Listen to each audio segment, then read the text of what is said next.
full table tonight. Hey, everybody. Good evening, Mayor and Council. It is now 7 p.m. and we are live online. All right. Good evening, everyone.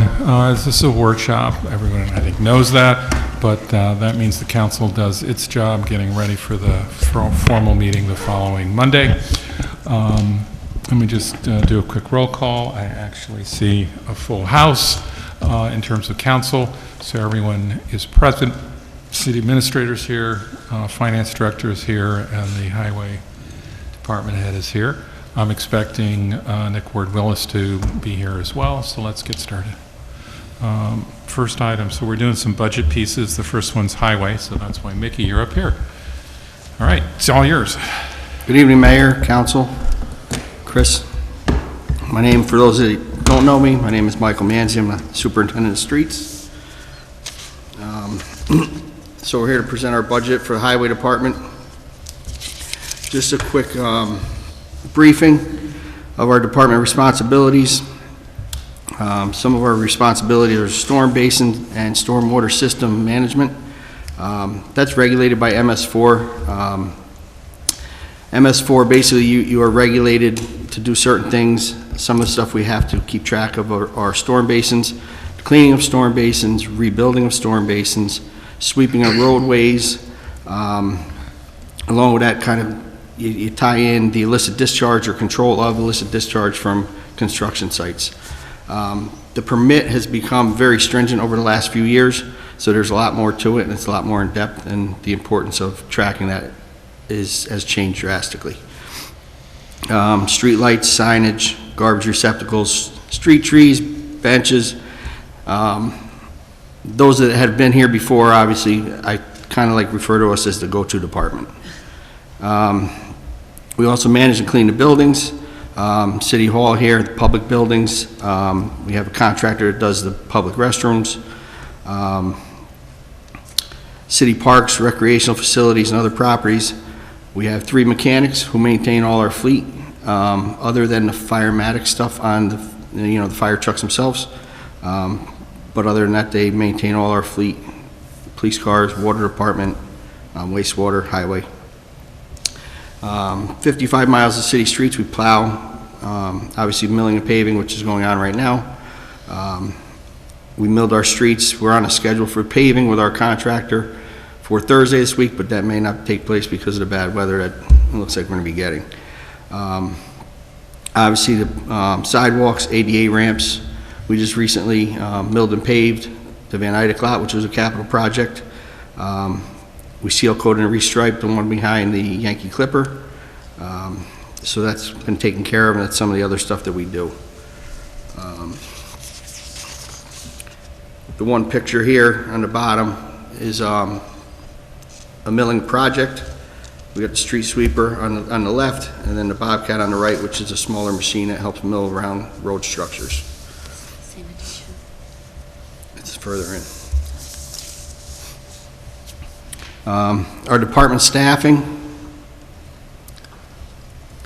We're budgeted for 23 employees. Breakdown is there with the part-time for the transfer station. It shows in there that our park employees, transfer station employees, public building workers, and our 3 mechanics, as I already mentioned. We also have seasonal workers. Typically, it's kids that are young men, actually men or women, that are in college, so they come here and work for the summer. I usually get about 4 that we use in the parks. With all the ball fields and stuff, it's pretty busy. And then we usually have 1 or 2 in the highway helping with some of the tasks that we do there. And we just hired one of them as a permanent, right? We actually, Aiden Harrison has been working with us for 2 years. This was his 2nd summer. He did really well with us. We had a labor position opened up, so we hired him. So it kind of benefited everybody at that point. He's a new addition to the team. I'm excited to have him. The one picture on the bottom is 458 Main. Along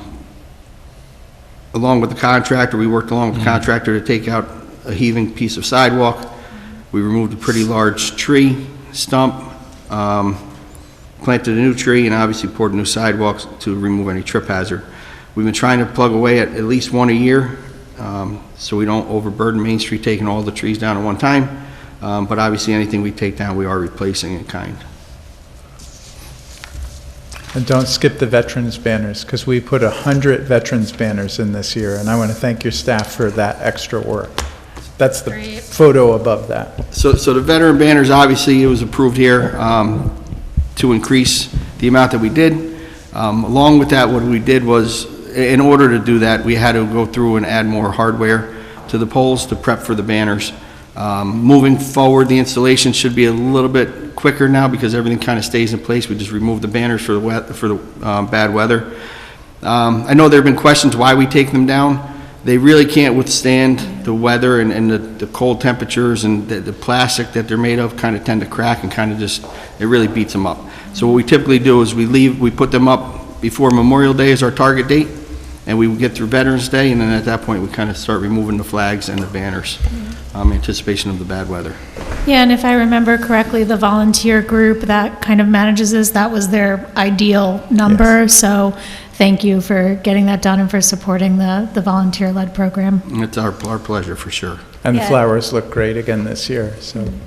Thank you for clarifying the schedule. I thought what we had decided with those banners was that they would just be up for a month. When was the decision made to keep them through Veterans Day? Or am No, I misremembering? think I don't think you're remembering correctly. It was always through Veterans Day. Yeah, typically we put them in before Memorial Day and they go to Veterans Day. Okay. So Paloma, just like even with our flags, we set up all the flags, and that's typically our target date. Okay. Obviously, the banners came after. We always did the flags as long as I've been here. The banners Yeah. were kind of new in the last, I'd say, 4 or 5 years. Yeah. But we kind of followed that same regimen. Okay. Next page. So on this next page is our 2025 accomplishments, and we had quite a few.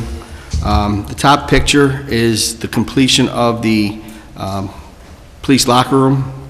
This is a pretty big project for us to take on in-house. We did all the work other than a couple subcontractors for the plumbing and stuff that we had done. There was a lot of coordination that took place. Basically, what we had to do is we had to remove everything out of the locker room. Now, this is the first renovation of the locker room since 1996, I believe, when the building was built. So what we did was started by removing everything out of their weight room area, set up a temporary locker room, and then kind of tore into the locker room here. We removed everything, including floor tiles, ceiling tiles. We added new ventilation to help. We created a new space between the locker room and the bathroom to help with the moisture in the locker room itself and create like a designated shower area.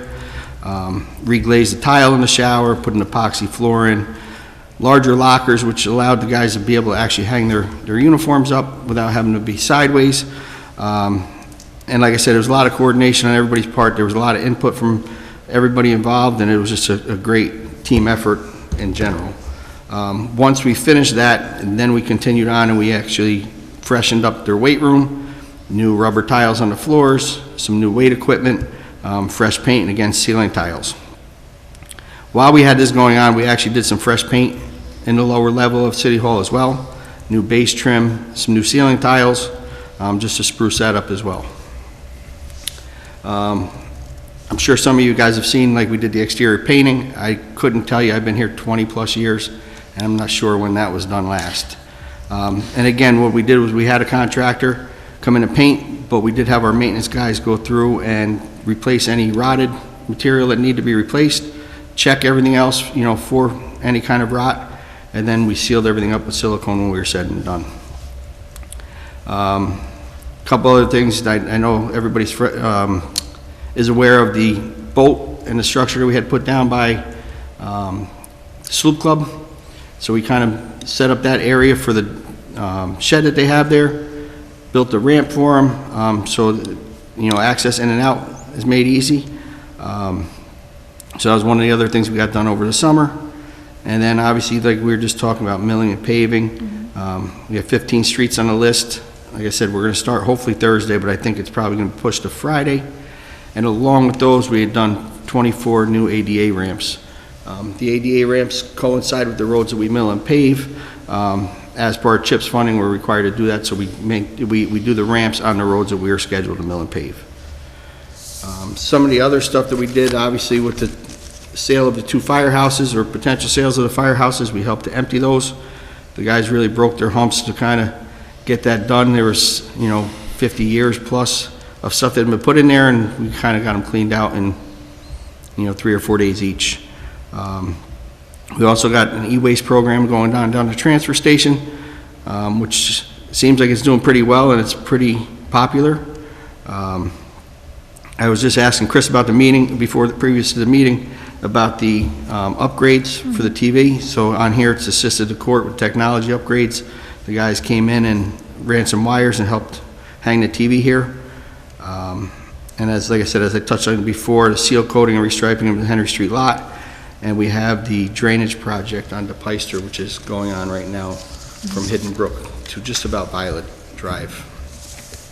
And before we leave accomplishments, I just want to say, without Mickey's department, I don't think we would have gotten through the Fishkill Teller Avenue project, and that's similar with Ed's department. Like, the level of oversight from our departments, and every time we found something in the road, it was his guys going and figuring out what it was. Old utility poles and things that nobody had even on any maps. Yeah, there was some coordination. We had to remove some what they call double wood. There's a process between Central Hudson and the other utilities to remove poles, so we kind of battled a little bit to get some stuff done so we can continue the sidewalks. As Chris said, obviously with the water department, the highway department, it's just a group effort. It's a team effort. We say it all the time. I'm sure Ed will say the same thing when he comes up. I know I've said it up here before. It's just it's really nice to see everybody work together. And it's important. It really makes things flow. 2026 projects and initiatives that are coming up. Actually, I got a phone call today. I'm not going to read off of this verbatim, but I just got a phone call today. It was pretty exciting. So I believe on Monday we'll be getting the first shipment of stuff for our solar panels at the highway garage. Nice. Yeah, so that was kind of a big thing. I know Chris has been anticipating it. The contractor called me up today, and they're supposed to get a tracking number for the first delivery on Friday, and he's hoping it lands on Monday. So we'll start stockpiling some stuff up, and he said they should start implementing some guys on site within the next week or two. Milling and paving of Fishkill Avenue. That's going to be set up for the spring. I know there's a little bit of anticipation and hope to try to get it done this year. Just with some of the dynamics of the project, and Ed may touch base on it tonight as well, with the depth that they're going into the sewer and upgrading the sewer, trying to push it to get it done this year versus waiting till the spring for better compaction. We decided to kind of push it off, and it's going to be a better product at the end. But they will be milling and paving a lot of the trench work to clean it up going into the winter months. So just so everybody's aware of that. Like I said, I know it's been tough, but the end product is almost here. All right. I mean, actually, Fishkill Teller's been on the docket for 20 plus years, and we're close. Being we redid the locker room, the men's locker room is much bigger. So when we kind of got into that, some of the female police officers kind of come in and they're liking what they saw. So we actually kicked it around, and we're going to redo that one. Yeah. Early on this year, kind of hopefully maybe start in December, but definitely January. And we'll get that kicked off. We're going to set up the same thing. It's going to be the same color scheme, same epoxy floor, so everything's kind of fluent throughout. I just talked about the installation and commissioning of the solar panels. Like I say, that's in the works right now, and everything should be landing next week, or some of the stuff should be landing next week. We're working on a salt brine system. I think I touched base on this a few times already. We're close. The biggest part of it is the truck that we need to put the material down. Can you actually say just a little bit more about, is that less corrosive than the product we currently use, or what's the benefit of it for us? The benefit is, I think you'll end up using less salt in the long run. What happens is it goes down as a liquid and it kind of stays where you put it. You can put it down, 2 or 3 days before a storm. If you know something's coming, like I say, you just, and all of the, a lot of DOT, state departments, agencies are using it. you spray the roadways, and it kind of stays there. Once you do your final scrape, you don't have to reapply material, depending on the temperatures, but then it'll melt off what you have there. I don't want to say I'm not sure if it's less corrosive or more corrosive, but you're definitely going to use less salt. What happens is you mix the salt with the water. There's a system, and you mix the salt and water together. It gets pumped into a tank, and then from there, we establish it into tanks on the trucks, and we distribute it that way, like with a spray bar. And the idea is to aim the salt where it's needed, which is the asphalt roadway rather Right. than the sidewalks. I was which going to get- say, I know sidewalks get eaten up. They get by pitted it. from Yeah. the salt, and you'll see, like, tomorrow, people will be spraying off our sidewalks and sealing them. So we do, when we build new sidewalks, we do seal them against salt, but it's just a better idea to target the salt so you're not wasting it and just having it go down into the waterways. So there's different control mechanisms when we go out and treat the roads with rock salt. You can speed up the conveyor, you can slow the conveyor down, you can speed up the spinner or slow it down. But if you ever get behind the truck, excuse me, you'll see the salt kind of bounce around on the roads and it tends to get pushed off to the sides. The liquid stays right where you spray, so you're spraying in the aisleway and it stays there. It dries onto it. Like I said, it gets activated with the wet, and it kind of just creates a slurry, and like I said, as we scrape, I've used it at a previous job, and it worked pretty well. Like your final scrape, it would burn that right off after that without having to reapply. And then obviously another project we've been got kicked around a little bit, and we kind of started plugging away. There's been some old files stored down at the transfer station. They were stored down there. Again, I want to say it was prior to me. It might have been when they moved into this building. Obviously, with the condition of the transfer station prior to us doing the project a couple of years ago with the windows, a lot of the files were damaged, faced some water damage and stuff like that. So we're going through some stuff. One of the things that we talked about, and probably it was pretty neat, some of the stuff that we found, and we actually found a book of minutes from, I believe it was it the town of Matawan, Chris? It was the village of Matawan, So that was from 1848, handwritten minutes. Yeah, it was pretty And they neat. were just thrown in a pile And it 30 actually, years ago down there. and it was in pretty good shape considering what everything else looks like. So it was pretty neat to salvage that as we went through piece by piece and come up with that. That was pretty neat. I just want to say, this is like best practices. We cleaned the building out, and now we have the clerk bringing down the state archivists to go through them and see what we can destroy. And then we found that and 6 or 7 other very historic documents. Yeah, there's some other books, I think, from the early 1900s, 1902, 1904, like just with the neat handwriting, perfect penmanship. It was, And Amanda's been doing trainings on how to preserve those records, so, because they don't have the low acid paper. So it's really been a rewarding experience to find something of value in these piles of It's really neat. yuck. That particular book, the first entry is the incorporation of the village of Matawan. Yeah. Right. The Highland Currents might need a photocopy for their Looking Back in Beacon series We for might be able to arrange 100 and that. however many years ago. like I said, it was pretty neat to come across. We're going through a bunch of dilapidated files, and we're like, what is this? And you start reading and looking at dates, and like I said, everything was legible. The book was in pretty decent shape Yeah. for the Wow, age. that's really neat. It was pretty neat. It was a neat find. So the last page, obviously significant proposed budget changes. There weren't a lot. I think it's the same scenario that you guys have heard before. We're kind of trying to minimize our budget and really focus on the workforce, raises for the for the staff to help with retention and to gain new employees, make it a little more enticing. And this looks particularly large because in the last budget, we had the raises in contingency. So this really reflects 2 years of that bump. Okay. And then the good news is the park. Yeah, I was going to say, really nice, that's a pretty significant decrease, and it's nice to see that it went to a locally based. And he's been doing a tremendous job. That's great. I know he wanted to get the job, so he bid very competitively. Yeah, and I think we have a couple of years with them as far as the We contract. do. We have 3-year So we're contract. locked in at that price, and I think we're more than that without the South Avenue bathroom, so Yeah. price is very competitive, and I haven't, the feedback I've got has been all good, like he's been doing a pretty nice job. I was actually in there Sunday, we had an event, a 5K run that my nephew had run, and I was in the restrooms, and everything was clean and tidy. Great. So, And these janitor services are just for the bathroom maintenance, or are there any other services that this person does? no, the janitorial services are just for the public bathrooms, so it's for the Memorial Park bathrooms, Green Street bathrooms, South Avenue now bathrooms, and then the restroom across the street at the Welcome Visitor Center. Center? That's great. Yep.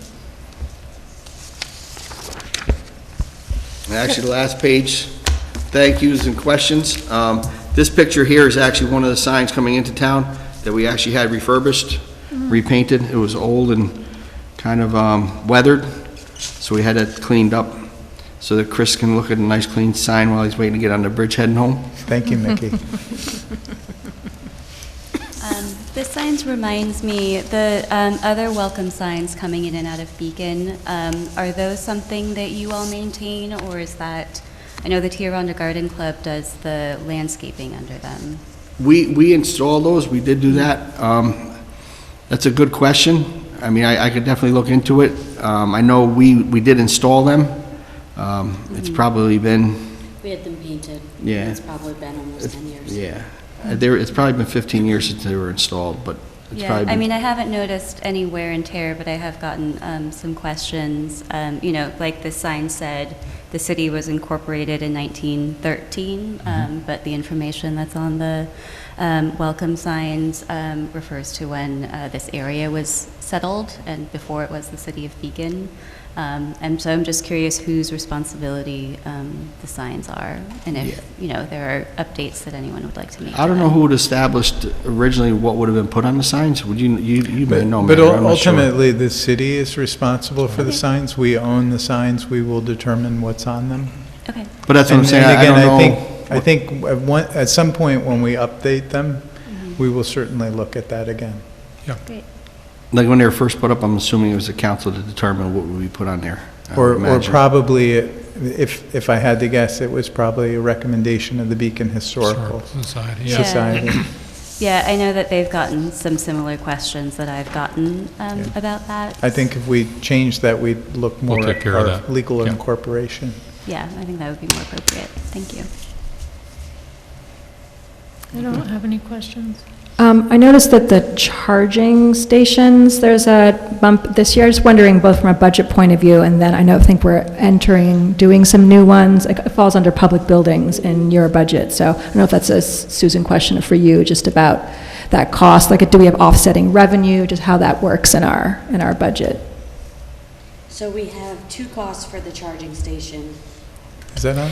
It is now.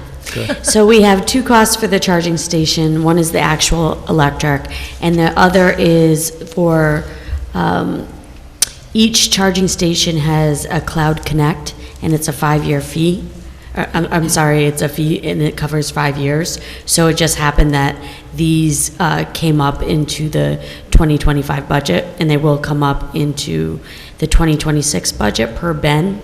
He's the one that handles our charging stations. There is a revenue for charging stations as well. We receive it directly from ChargePoint. And we charge, some of these charge by the kilowatt hour, we charge by the hour. So it's an hour is $1 or $1.25. And Faye and Ben were just looking at our fee schedule to see where we were comparable to other people. And we were trying to coordinate with Scenic Hudson too, because they have a charging station at the mountain. We'll also be installing 2 more banks of 2 chargers this year with grant funding that we've gotten through the Climate Smart Community. So we'll add 2 here at City Hall and 2 over at the Rec Center. 2 spots. So my only comment, I had to be on the other side of the river today, so I took a drive through Newburgh. It's always instructive to have a comparison, so we just made a ton of progress.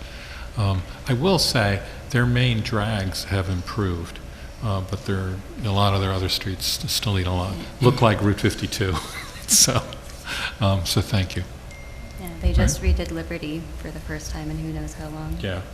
And, there's a section of it that's cobblestone, and so it's really hard to do, Of course. right? So, Mickey, I just have one question. Sure. Under the line tar, it seems like in 2024, what was budgeted was never used, and as yet, not so in 2025. That is used, I just actually had the guys out last week for 3.5 days doing some crack fill and tar. Basically, that's what I did was I started going back like 3 years and prior to, and had them going through and crack filling any of the cracks in the roads, which helps preserve them. So they were out last week doing that. I think on that budget line, I think I used about $24,000 or $25,000 of that money. So far, yeah, okay. Yeah, so they were on Alice Street in front of my house one Yeah. day then. Thank you. Overall, our roads are in pretty good shape, so I was actually struggling to put a list together for them, which is a good thing, obviously. So we'll keep going with what we have, and I'll plug away with what we need. So that's more of a maintenance thing, It's basically. more of maintenance, yeah, it's preventative maintenance. So as the roads start to crack, what happens is the moisture gets in there, especially during the cold temperatures, and the freeze and thaw will start cracking the road even worse, so you try to seal that up to keep the moisture out from underneath there. Thanks. everybody good? All right. Great, thank you. Yep. Thank you. Thank you. Thank you. Thank you. Enjoy the rest of your evening. And Mayor, next we have Ed Balicki, our Superintendent of Water and Sewers.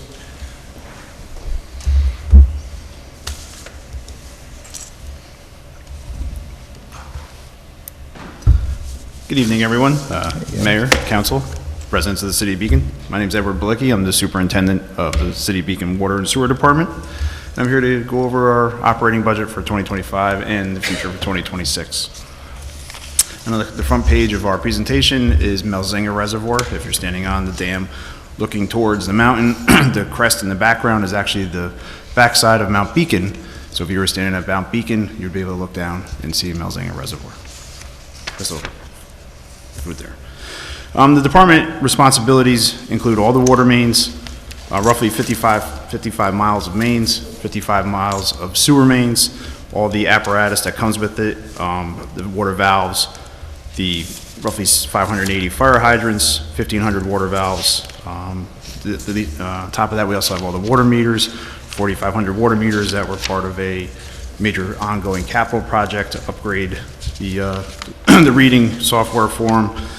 The department also has regulatory compliance, all of our reporting for the New York State Department of Health, New York State Department of DEC, for the dam safety and some petroleum bulk storage that we have.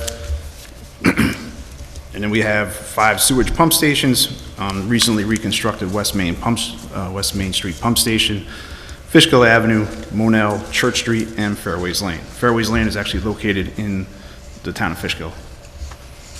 And Ed, for people that don't know, where's your filtration plant? The filtration plant is located at 470 Liberty Street. And what are your 5 sources of water? 6. 6. Mount Beacon Reservoir, located just in the town of Fishkill, overlooking the city. Cargill Reservoir, which is located in Phillipstown, roughly 10 miles of main to bring the water here to the city of Beacon. Melzinga Reservoir, which is located at the southern end of the city in town of Fishkill. We have 2 municipal wells located in the town of Fishkill, somewhat across the street from the 84 Diner. And then we purchase water from well 8 from the village of Fishkill. All right, thanks. Some And it people was- might be tuning in for the first time, so we need to show that off. Well, it was earlier this year, we had a water main break on Washington Avenue. And I had communicated with Chris about that, but I didn't communicate the fact that the water main was in the town of Fishkill side of Washington Avenue, kind of towards the bridge there. In Glenham. In Glenham, and residents were complaining about the ditch from the break, and Chris is like, "Yeah, that's town of Fishkill." So I'm like, no, that's ours. We're just working on getting there. So, yes, we do have significant infrastructure that's outside the boundaries of the city of Beacon as well, that we maintain. Next slide, Ben. There's a total of 12 staffing, including myself. The water plant has 1 chief operator and 1 shift operator who is progressing.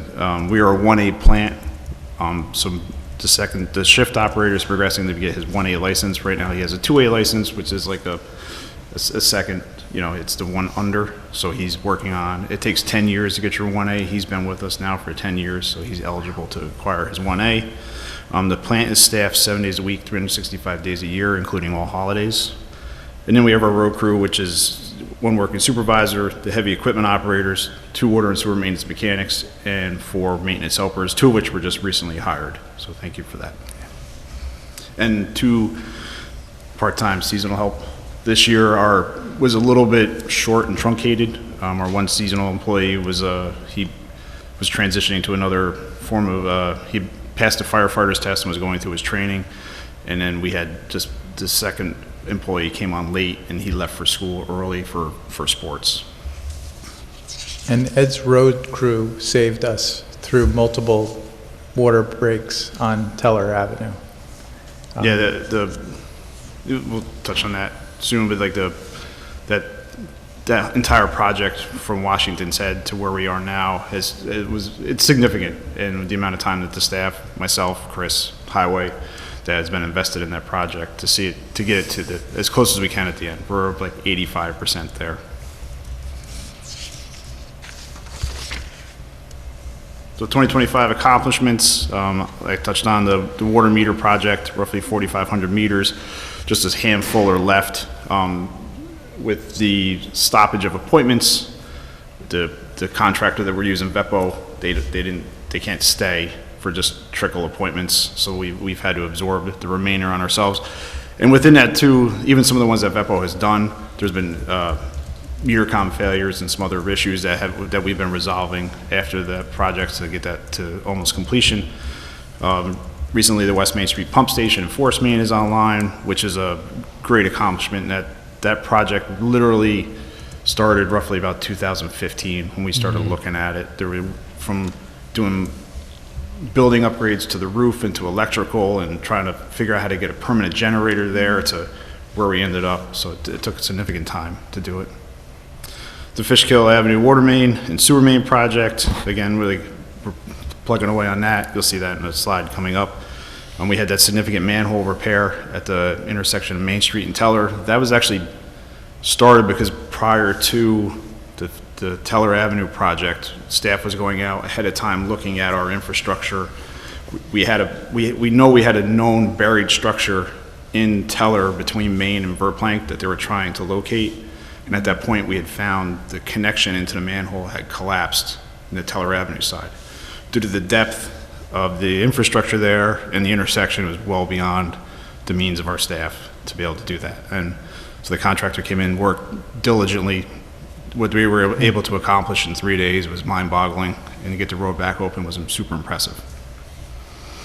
You'll see in the bottom picture there, we every few years we take the pocket reservoir offline and we dredge it.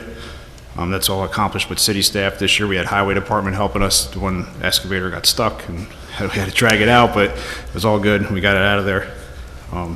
We started the investigation into well 1. Past couple of years, the production as well 1 has dropped. So we've been looking at what was the cause of it.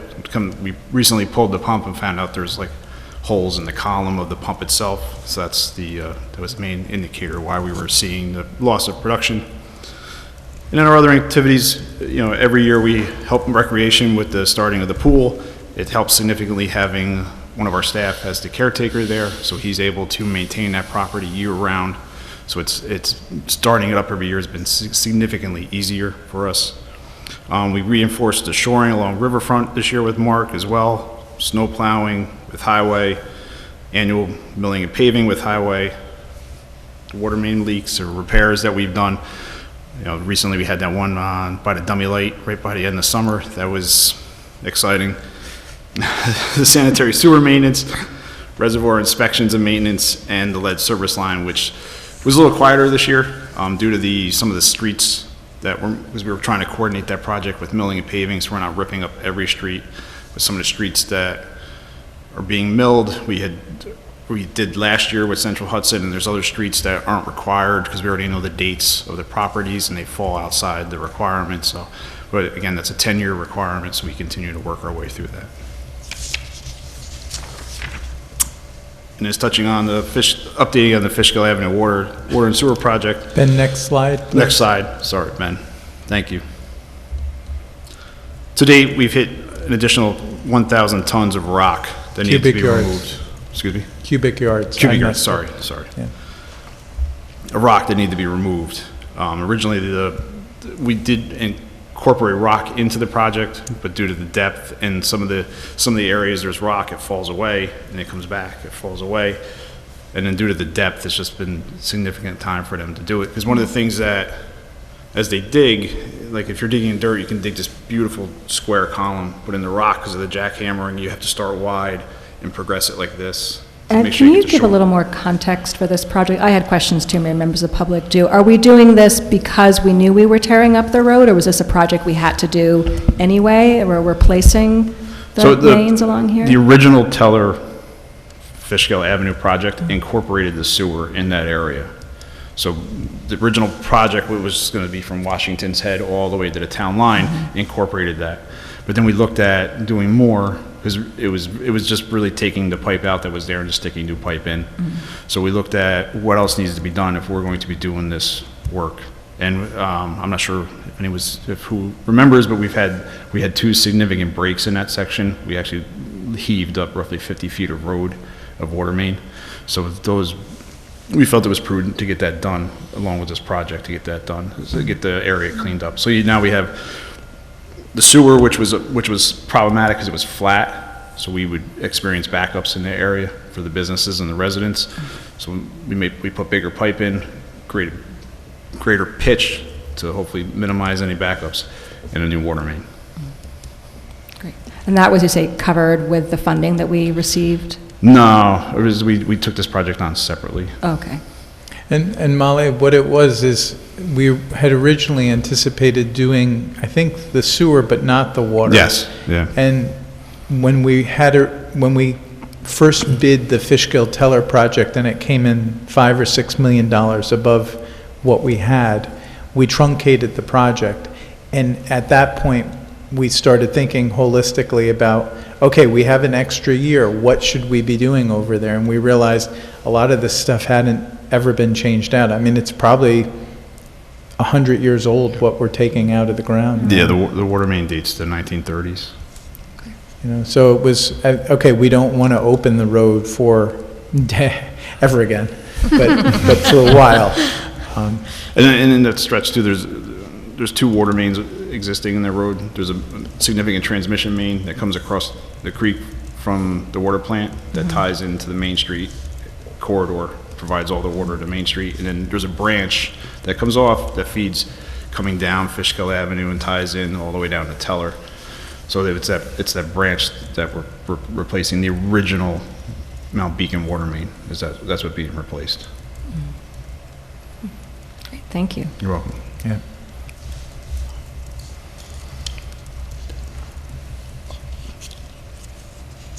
Next slide, Ben. So this is one of the things I'm actually very proud of in what we've been able to do as a department, as a city. When we first came on, we had high water usage. We had, it was more of an assumption of this is what was being used as we were looking at development that was coming in. Oh, they're just using more water. But then we started looking at, we did the comprehensive water supply plan, and we started looking at other avenues, and one of the things that came up was water conservation, and how do we do that? How do we become better stewards of our water system? So using through capital projects such as continuing to modify and upgrade our water plant, budgeted items like New York Leak Detect, the rehabbing of Mount Beacon, we've been able to significantly reduce our water usage by, if looking at comparatively to 2015-16 to now, roughly 400,000 gallons of water a day on average. So even as we grew, you were able to cut that by about 15%. And there'll always be a tipping point.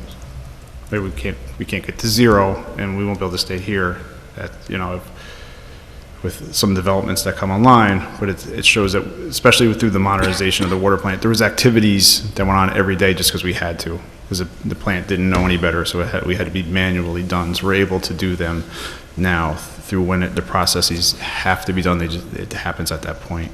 Yeah, this is obviously terrific news. Water conservation is important.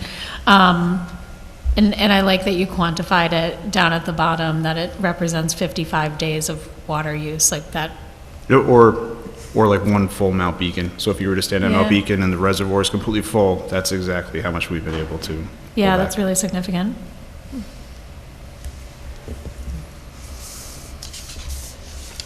Next slide, please. And for 2026, God bless you. 2026, we're looking at rehabbing the Mount Beacon tank, which is located at Pocket. That is an original tank, dates to roughly 1950s. It's a welded steel tank, a welded riveted tank. So we're looking to mirror what we did at Fairview, which would be a glass-lined steel tank. The rehabilitation of Malzinga Reservoir, the entire project is permitted and ready for construction. We were working with New York State to try to acquire some grants for that project. Looking at replacing the Cargill Reservoir water main. Last summer in 2024, we had a significant break in the road we had to replace roughly 300 feet of blacktop in the road. And the water main the road there is very steep and very windy. There are residents that live in Phillipstown that are there, so we'd like to start looking at how to best swap out that water main or slip line it or pipe burst it. Again, the lead service line inventory, the Monell Street pump station. There's a small sewage pump station at the very end of Monell Street, down at the bottom. We're starting to see some development as the areas up there has been subdivided, and that pump station is roughly 30 years old at this point. Completing the water main, the water meter upgrade, and continuing on with sanitary sewer I&I investigations and repairs. Here's a dumb question. Fairview's the tank is the one by Helen Court? Yes. It's in the city of Beacon. Yes. Right. And next slide, please. Much as like the other ones presentations you've heard, significant changes through salaries and contractual agreements. We also have some EPA and New York State Department of Health mandates regarding our emergency response plan that needs to be updated. It's a 5-year window, so we'll be updating it this year. Could you say more about that? What is the plan that needs to be updated? It's called an emergency response plan. It pretty much covers if this happens, this is how we react. These are things to look for. Like equipment failures, generator failure, this is what you do. Who would we contact along those lines? More mechanical failures than like a weather event or Some a of it, drought? there is, it's a very broad topic. There is stuff like that in there. And like for the reservoirs themselves, each reservoir has a specific plan that's already submitted to the New York State DEC Dam Safety. Interesting. Thank you.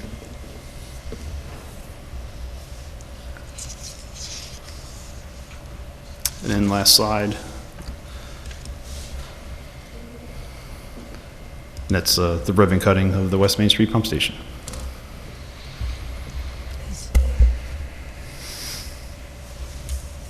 Very cool new building. And just to tie on that picture, that's if Ben can bring it back up again, just to thank everyone.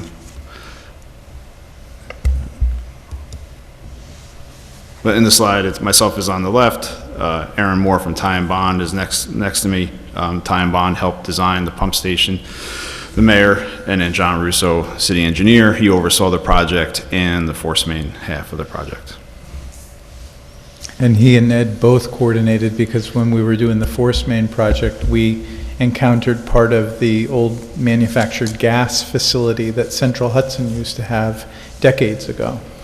And we had to stop and do basically a cleanup, and Central Hudson paid us back. But these were all complex projects, and you and your staff just did amazingly. The remnants of the old gas facility were very odd. because out of everything that was there, they had left this one piece for whatever reason, when they just tried to clean up. But Just for everything, fun, for somebody to find later. well, there was a lot of. A little treat. The site plan showed 2 tanks, it's really like, when we get past this, is there gonna be number 2, but it wasn't there. Okay. All right. Oh, really? It was just the one? Yes. Yeah, the old photos show the 2, right?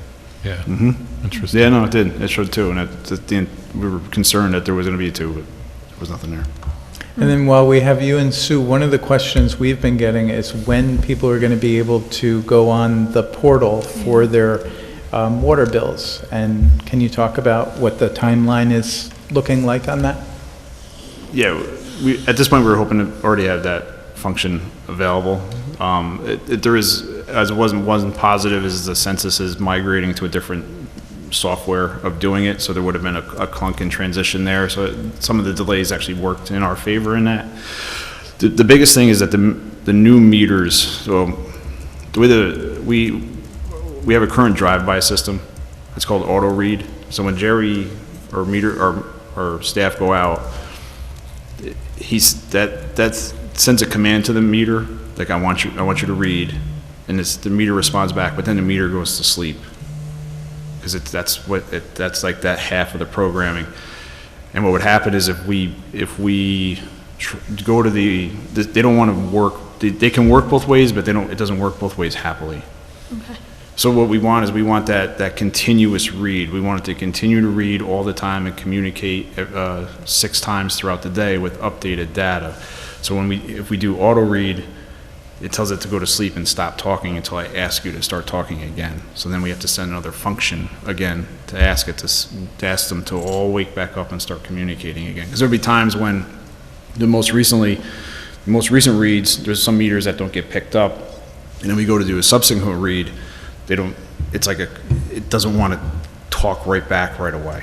Is that hardware or software related? It's just software. It also has to sync with the accounting system, and we haven't done that piece yet. So that's on me, and it's a matter of timing. So we were hoping by the end of the year. On our end, Planning like a I'm sorry. phased rollout? No, We're just gonna go big bang? it would be once it syncs, and once we're able to do that, we The can open residents it up. they'll just have a token through their account, and they'll be able to do it. So we're hoping by early next year? Mm-hmm. And if somebody did not want the live updates, is there a way to sort of opt in to just having it read once a quarter when it needs to be read? No, well, the meter itself it'll communicate. It's not. It would be there if you wanted to. It's not Yes. going to update you, but we could see it. So, and you want us to be able to see it, because if you do have a leak or we see a continuous flow, we could tell you, you need to check your toilets. There could be a hose running, or we could tell you, well, it's only between 4 a.m. and 8 a.m. that you have this large usage, so that you could pinpoint why you have a high usage. Yeah, I guess I'm asking because I don't know, I know some council members have been knocking on doors of people who haven't signed up yet. Most people, it sounds like, just didn't read their mail. But I have talked to a handful of residents who are concerned about that much data being used. Or being collected. Not that the city is doing anything with that data, of course, but if the city were to ever be hacked, then someone would know if you were home or not, because your water's being used or not. And just wondering if there's a way to, now that you're saying that there is sort of a software setting that's currently going on, that it's only sort of sending data. It sends it as just, Every once in a it's while. pretty much like a CSV file. That's all it is. It's just dots. It's just numbers. There's nothing pertinent. Like it doesn't, the meters, they don't connect to your, There's not an address with it. It's an account number and a read. it doesn't connect to your, I saw some stuff where it connects to your Wi-Fi. It doesn't do any of that. It's just a radio frequency. It's the same technology that we're replacing. It does it more frequently now, and eliminates the need for the drive-by. Yeah, so it sounds like in terms of privacy, the data is really a specific data point around water usage, but it's not linked to personally identifying information. That's right. Thank you. Thank you for explaining that. I know PII. Yeah.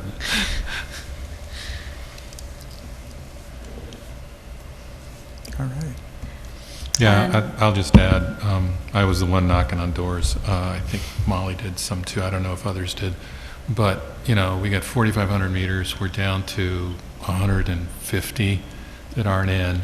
I knocked on about 100 of those doors and ran into a total of 3 that had some issue with data. So we're talking, you know, obviously the 4,350 that are done are good. So it's an extremely small number.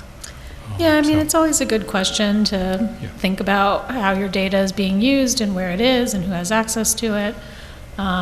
So hopefully if folks have concerns, they understand that it's not actually, again, linked to your address or your name. It's just the data point of the water usage and really nothing else that's part of the system. Yeah, I think that's great to understand. I had a few other little questions in the budget. Noticed that computer support and data processing services went up $25K last year, and if I remember correctly, that had to do with just general upgrades that we made to our system overall. Would you mind explaining that a little bit more for the public? Well, some of that is, It's the census.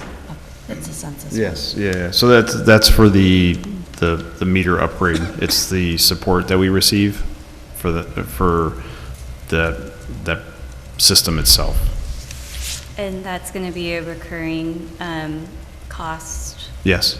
Yeah, so the first year of it, the cost was, I don't want to say absorbed, but it was included in the original PO for the project. So if we have, if we have an issue with a meter where we're not understanding, or the meter's not communicating, or it's whatever the issue is, we have like a support team behind us now that we just Yeah. pick up the phone and they're able to navigate it with us and help us out. No, yeah, and that And it- makes sense as, you know, a startup cost. It's a new technology, of course. Mhm. Okay.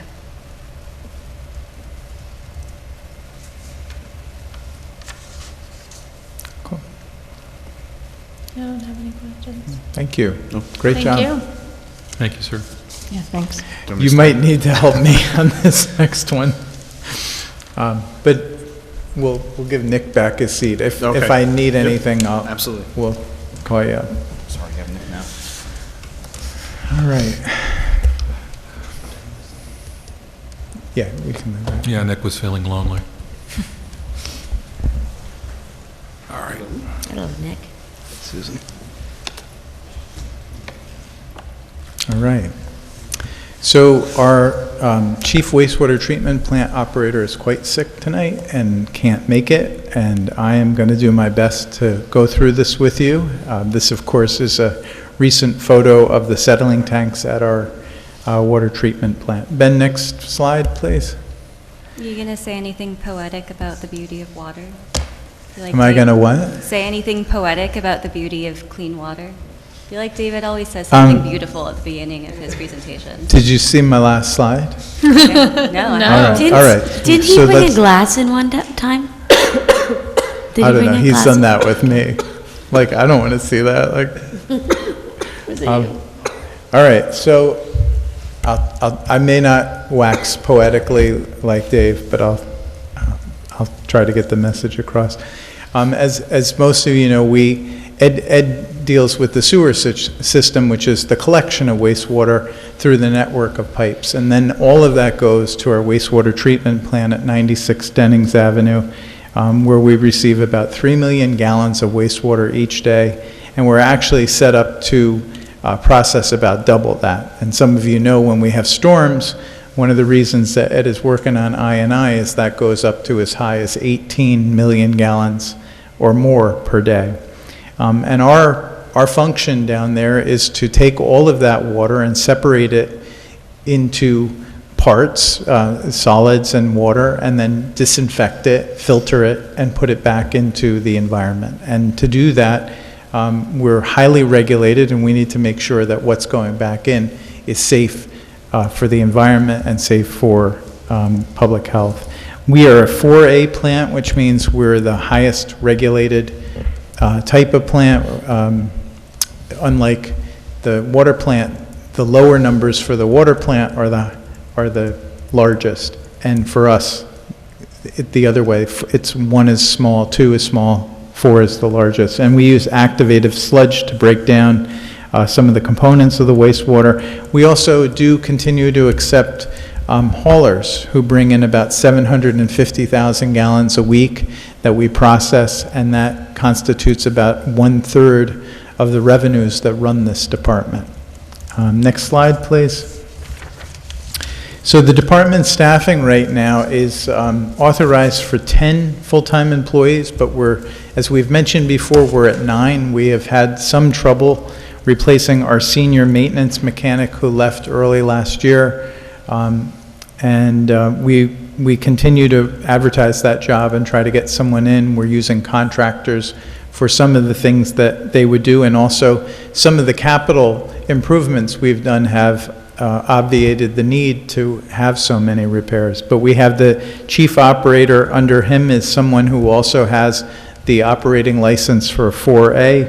Then we have 3 wastewater treatment plant operators and 4 mechanics. And again, like Ed's shop, they're going 365 days a year. We do 2 shifts during the week and then 1 shift Saturday and Sunday. Many of you know we're in the process of shifting our dewatering technology from a belt press system, which has been breaking down and is less efficient, to 2 centrifuges.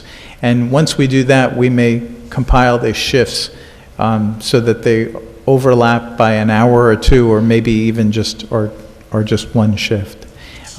We are looking for no additional staff this year other than the 1 position that we have open. Ben, could you advance the slide? In 2025, we continue to do a lot of the work. We're essentially running the plant and also replacing almost every piece of it. It's like you're driving a car and you're replacing parts in it while you're driving it. So we launched the dewatering upgrade. We call that the Solid Handling Improvement Project. That's that building on the upper left, which is our dewatering building, and you can see we're doing substantial interior and exterior renovations of that. The 2 centrifuge units have arrived on site. I did note that we did get hit with our first direct tariff, which was just under $30,000. So we've had to process that as a change order. We also completed the roof replacement of the administration building, and some of you know we're doing an energy audit right now using some of our Climate Smart Community grant money, so we may do additional improvements there. And then we've been doing additional things to improve the work environment by painting, redoing the break room. We took some of the heat pumps out of the old firehouse that we didn't need anymore, and we installed them down there, which was a great improvement. And we've also, thanks to Highway Department, we've reconstructed some exterior stairs that were unsafe and deteriorating. And then we've also begun the engineering design for new aeration blowers. And the aeration blowers, I think we have a photo on the next page, if you want to go, Ben. So we've started the design of that. In the upper right are 2 of the blowers, and these have been described to me as like the lungs of the plant. They bring oxygen in to feed the activated sludge process in our aeration tanks. And we're going to be going from 2 large blowers to a configuration of 3 with 1 backup. And we hope to do that project next year, and we're pretty substantially through the design. So that's one of the goals for next year. Finishing the dewatering project. Also, we hope to have that done by next summer, and then we'll be looking at changing the shifts. We'll be taking the belt press offline. I got it. Fire call? I think Ben's messing with them. One of the other things we talked to you about a few years ago is we had started to track our maintenance through a computerized maintenance management system, and we had paid a vendor called eMaint, which is owned by Fluke. And this year, we found out that our insurance company is actually offering a free service that's comparable to that. So we have tried that out, and we've been migrating from the one service to the other. So we hope to finish that next year, and so far it's worked out just as well as the other system at no cost to us, except for our insurance, and so we're paying for it anyway. And then mid-year this year, we're going to have to redo the 5-year contract that we have for sludge disposal. We've already been meeting with the company that does that, which is Casella, which is the company that bought Royal Karting.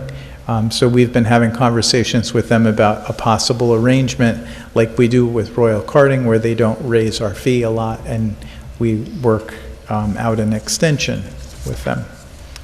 Ben, next slide, please. So the next two slides, the first are the increases that we have in the budget 8130 for water pollution control, and the next one is our decreases. So as we've had across the board, salaries have gone up, and again, these reflect both the increase this year and the increase from last year, because last year's increase was contained in contingency.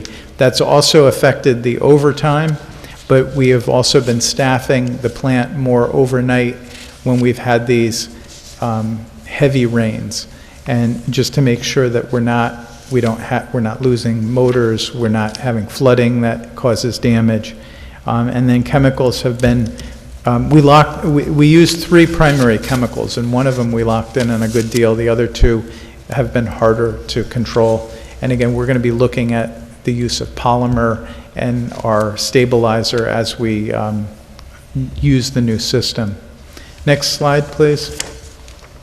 On the decreases, these are good news things for us. The repair of equipment and purchase of equipment have gone down because we've been investing in new systems. So there's less of the old stuff that's breaking down. The main cost these days for us is the belt press, which continues to break on a regular basis. So, and that hits us twofold. One is we have to pay for the repairs, and secondly, we have to suspend our haulers because we can't process that sludge.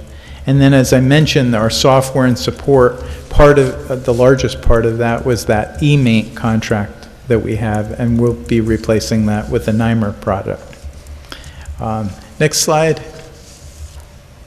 So here is my poetry in a photo. I took this photo on, we did a trip out to Bannerman's Island, and I thought I would use this for something. But essentially, this is what wastewater treatment is about. All of this ends up in the river, and if you've ever traveled anywhere that doesn't have wastewater systems, you really see the difference. Almost 30 years ago, I sailed past Belize, and I remember going from these crystal waters to these murky, dead waters outside of Belize City because there was no treatment at all, and it had just become, a dead zone. And so this plant is probably one of the most, the treatment that we do is one of the most important things that we do for the environment, and one of the most important things that we do for public health. It's very hidden to everyone, but you would know that if it wasn't working, you would see the consequences of that. So I hope I did Dave okay. Not as poetic, but... That was beautiful. Thank you. And I'll try to answer any questions as long as Molly doesn't ask any. Because yours are going to be hard. I do have one question about the chemicals. The polymers are a current chemical or a potential cheaper alternative? We use a polymer now. Oh, do you use them now? But we'll be looking at how much we need to use of that. Okay, so it's less. Because you're changing. It could be. I don't know that we've figured that out. No. Okay. Yeah. So it sounds like sort of short to medium-term savings, if any, would come from a reduction in the amount, if there were ways we could be more efficient with the quantity of chemicals. Yes, it could. And the other thing is that we achieve a higher level of dewatering for the solids, and that presumably over time, it's not a lot. It's like, it goes from like 23% to 28 or 27% solids, but that can add up in weight over the years because we pay by the ton of what we ship out. And in that, one of the things I worry about for the future is like garbage. Nobody's really building facilities to take this stuff.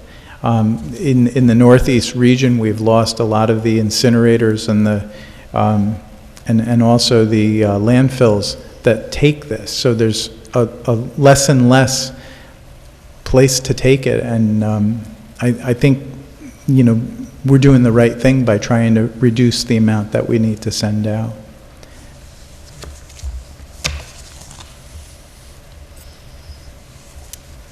I found my notes from last year, and our superintendent explained what he does as we mine water, which is our most precious resource. And I also found in my notes a question that Dan had asked last year that I had completely forgotten about, that he had asked about the idea of using more water becoming more expensive. And I believe, I have a note here, Susan, that you said that currently in the code that's reversed, that if you use more water, it costs less. Which, I just want to bring back up as, maybe not our top priority, but as we're looking towards, conserving water, that it might be interesting to be looking at that part of the code. Well, we did talk about this a little bit, and what it captures too is we don't have 1 meter for every living unit. So you might have a meter for an apartment building with 30 different apartments. Yeah. And so if you were to do this, if you just say, well, we're not going to reduce that, you would be putting a bigger impact on larger buildings that have multiple units on Yeah. 1 meter. And I would be curious to look at what the breakdown is potentially between residential units and Yeah, you might have to commercial do it by units. that. Because I would imagine that businesses are greater users of water than private residences. I don't know if that's true. Yeah. But it could be interesting to look at and, put it in the list of many things we could be looking at in terms Yeah, and I think we'll have more data next year because some of the, as Susan will tell you, we've had people that didn't have a meter reading for years. And we're starting to catch up on those and understand what their regular use is now that we're getting readings from their meters. Yeah, the only category you might be able to do is Single-family single-family homes. homes, right? That's what I- Because if you got a pool and you're filling it, that would clearly make a difference. But apartments, you don't know whether there's 100 units and whether those 100 units use less water per person than a single-family home. So we'd have to kind of figure out how to do it. I don't think there's a straightforward way, Yeah. but happy to think about it. And if we could charge more, I'm happy to think about that. So. Yeah, or even just to adjust it so everyone pays the same amount. Feels like it could be a improvement. Yeah, I'm interested in, take me through that. There's only Not a now, but- handful that reach that level of reduction. Yeah. And so it's not just apartments, it's, there's senior living, some of those larger places like that, they're the only ones with higher bills that would go into a reduced level. But just in concept, it is in reverse of conservation. Yeah. Yeah, like I said, somewhere along the way, let's take a look at what it is, and let's look at the pricing structure. All right. Anything else on this? No. All right. Next one is the vague topic of council priorities. And thank you guys for good. You guys All right. can You're excused? They're excused. Okay. You're close. Two more, and then you... Yeah. I have many bond resolution questions. Thank you, gentlemen. All right, good night. Nice So, job. this topic is meant to be, there's a line item for council initiatives and some other discussions, so, you know, it's sort of up to you what you want to talk about. I have some update to provide. We met with Dutchess County Planning. It was Owen Rafter, Dylan Tuttle, and Gail Padalino on Thursday, and of course, this was on a housing topic, and of course, the first thing, the Dutchess County Planning does not provide any opinions or any second guessing of communities, and so there were no quotes about what Beacon should or shouldn't do coming from Dutchess County Planning, which is what they said to us. What they did say, because we talked through the concepts of what are the tasks involving housing that we might want to take on, which was very appropriate to discuss tasks as opposed to positions. And two things I noted that Dutchess County Planning said. One was to focus on those tasks, and in particular to focus on a navigator role, as they called it, so that you're not recreating a wheel and you're actually able to resource to where there is expertise rather than having to recreate it and duplicate it. So Owen gave us an example that in Dutchess County they had an agricultural navigator, because the county doesn't do too many things in ag, but the ability of one person to be able to say, here's how you deal with this issue in agriculture, here's how you deal with that one, was they viewed as a very valuable role, because those tasks are done in different places, and the ability to navigate those different places they viewed as very important. The second thing that they said that I noted was that they viewed Kingston and Hudson as very different from Beacon, and in particular, the comment was that Kingston is trying to build housing and is trying to attract developers, which is extremely different than Beacon's position, right? We have no problem getting developers who want to come here.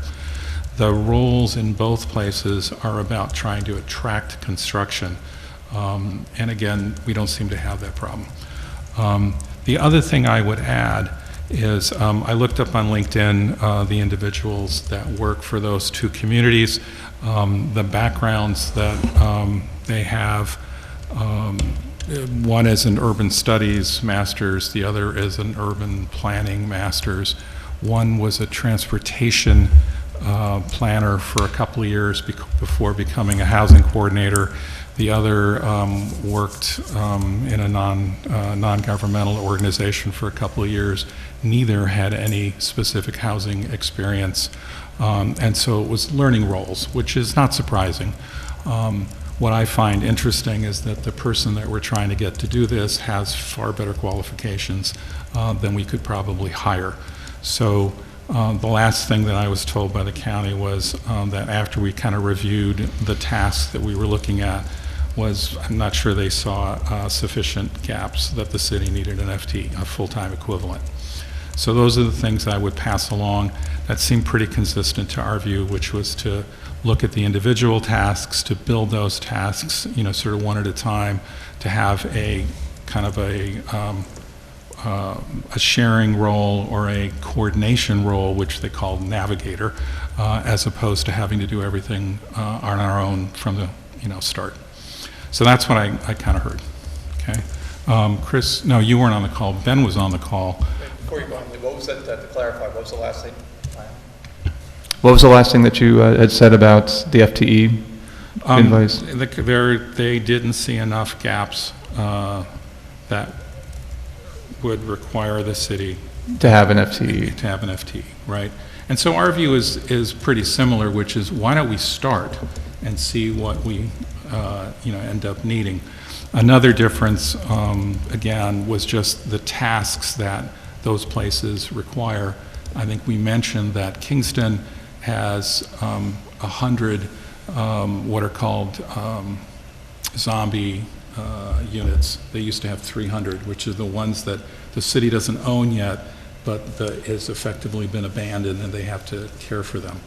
That doesn't count the structures, the parcels that they own and have to distribute. As Nick mentioned, we have a total of one of those in the last 3 years that went to the city that we have to parse out. I assume it's a single-family home, right? It's not more than that. Whereas Kingston has significant things like empty factory buildings that they have to figure out how to repurpose. And so a lot of the time is spent trying to figure out how's that going to get done, right? So I don't think we have the sorts of tasks that at least Kingston does. I think we actually have a better resource in terms of the starting resource that we're working with, and I'm just looking at doing this a piece at a time, right, and seeing what we need. So that's what I just found based on that meeting. Okay. So you mentioned Ben was in the meeting. Did Ben, do you have anything to add from that meeting or your conversations? Yeah, how'd I do, Ben?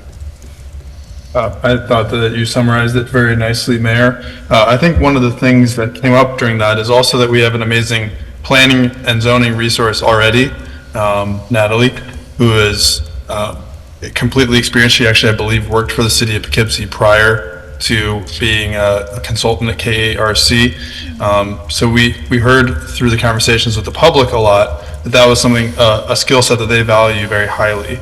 And it was something that we have already, and perhaps we could leverage that to specific goals in housing as well. Yeah, I appreciate that. Yeah, obviously, Natalie Quinn is known to the Dutchess County planning folks because they worked extensively with her. I think the nice thing is that with the wind down or wind up of the Fishkill Avenue Committee, her time commitment becomes available now. We've spent a fair amount of overtime, not overtime, but additional funding to cover that. She will now have more funding, more time, and if we wanted to use some of that, we actually could probably do it that way too, which is to get some planning resource. That was going to be one of my questions. I think I had asked this a while back. If we wanted more of Natalie's time, does Natalie have more time to give us? Obviously, you answered that question partially in terms of her having more time wrapping up the Fishkill project, but does that mean she only has time for one project at a time? If we had the funding, could we have more of her time? I think we could. I think her availability in terms of our budget is more available now than it was before. I don't have the numbers offhand, but we were paying more than our budget amount this year, Chris, because of the extension of the Fishkill Avenue Committee. Yeah, I think we went over $30,000 extra for that. Yeah. So I do think that becomes available now. And, if we can identify clear tasks, that would be fine. I mean, she will be in front of us for a number of things as well, and so we could certainly have a discussion on that. So. Okay, yeah, I think I had suggested it at one point as a partial use of the $75,000 that we had set aside for some of our priorities. And that's how we did it last year. We Yes. used some of that. Okay.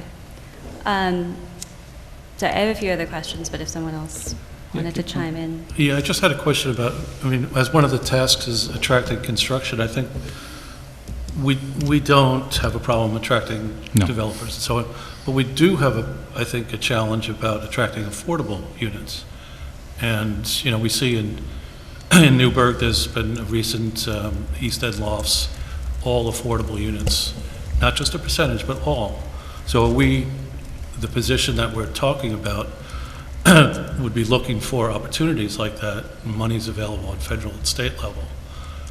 Would Ben and/or another position or person in that position be able to spend more time looking at those opportunities, Mayor, for those opportunities?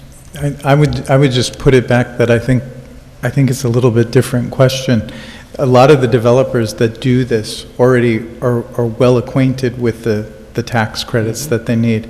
And I would question that we aren't doing this.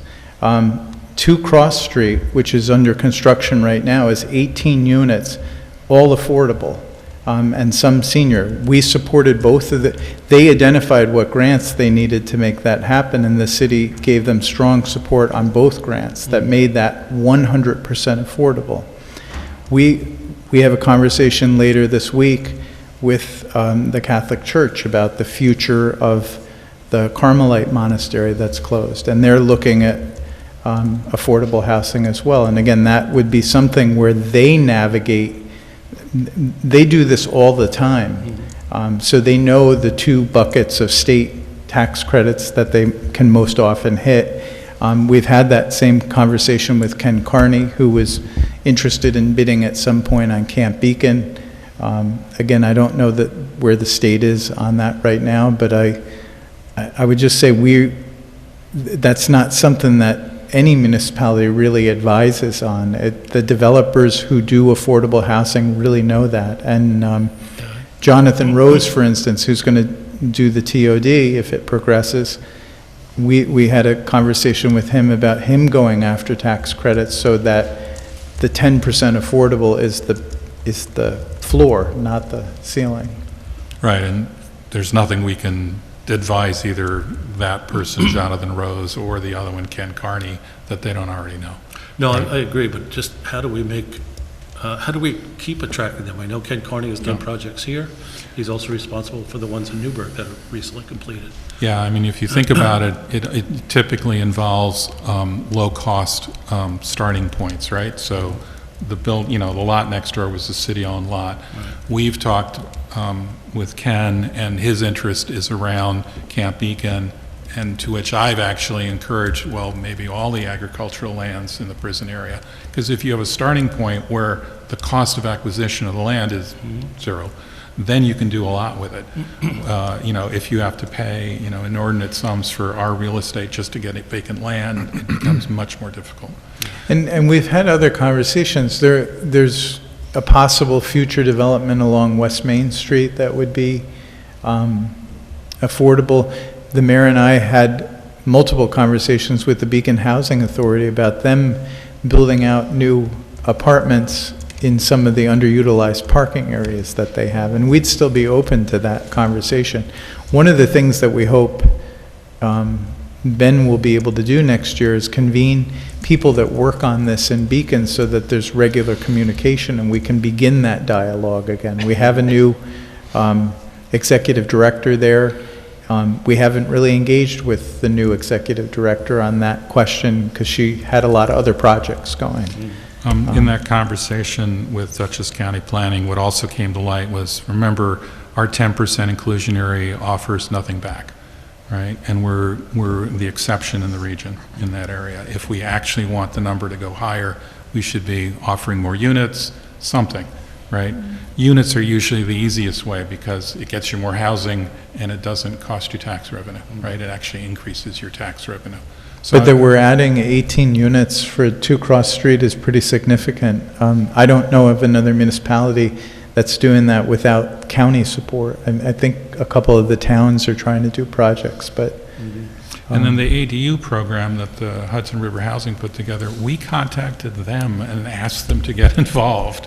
And then we encouraged them to solicit other communities. So the $6 million from the state is, again, sort of a we started that.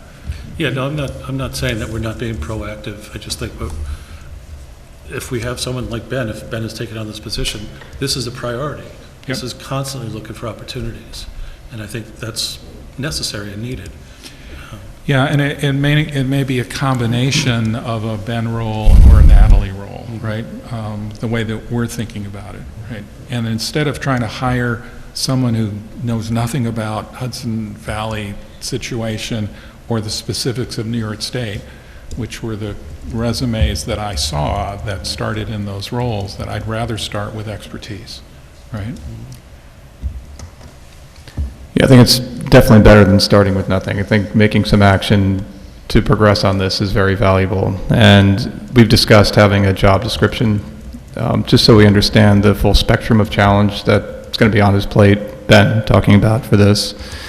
which would hopefully include identifying an action plan, so we understand what the steps would be, that would be the priorities, which would probably be an assessment of the opportunities that are out there, and even identifying a pathway for other resources that could be brought to bear. There's two ways of thinking about these shared efforts. Either you have one person who's multitasking, and this is one portion of what they do, and certainly brings a lot of expertise and has some leg up on this. The other is a shared service model where you have someone who focuses on this exclusively, but they're working with multiple municipalities. I hope we'll remain open to that latter.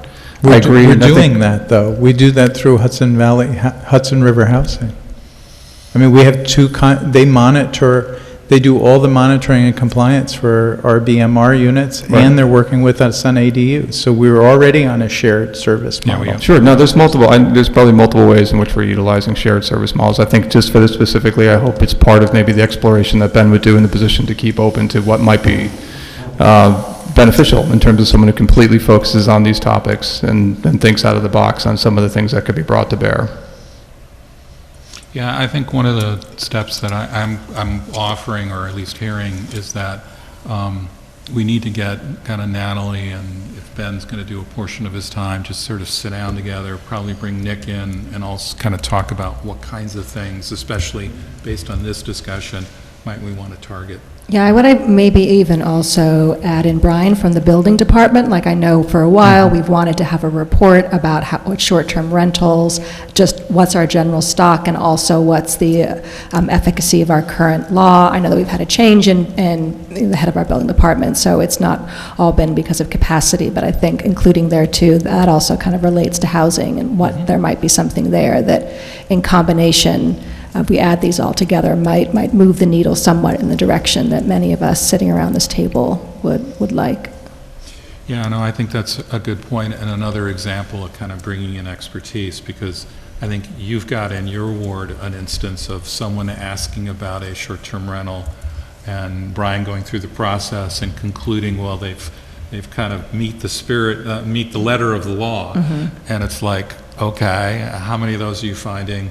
Maybe it's time to just wind it down and start to, get rid of them over time, right? Or, have them phase them out. I also think, sorry, go ahead. Go ahead. No, that's all.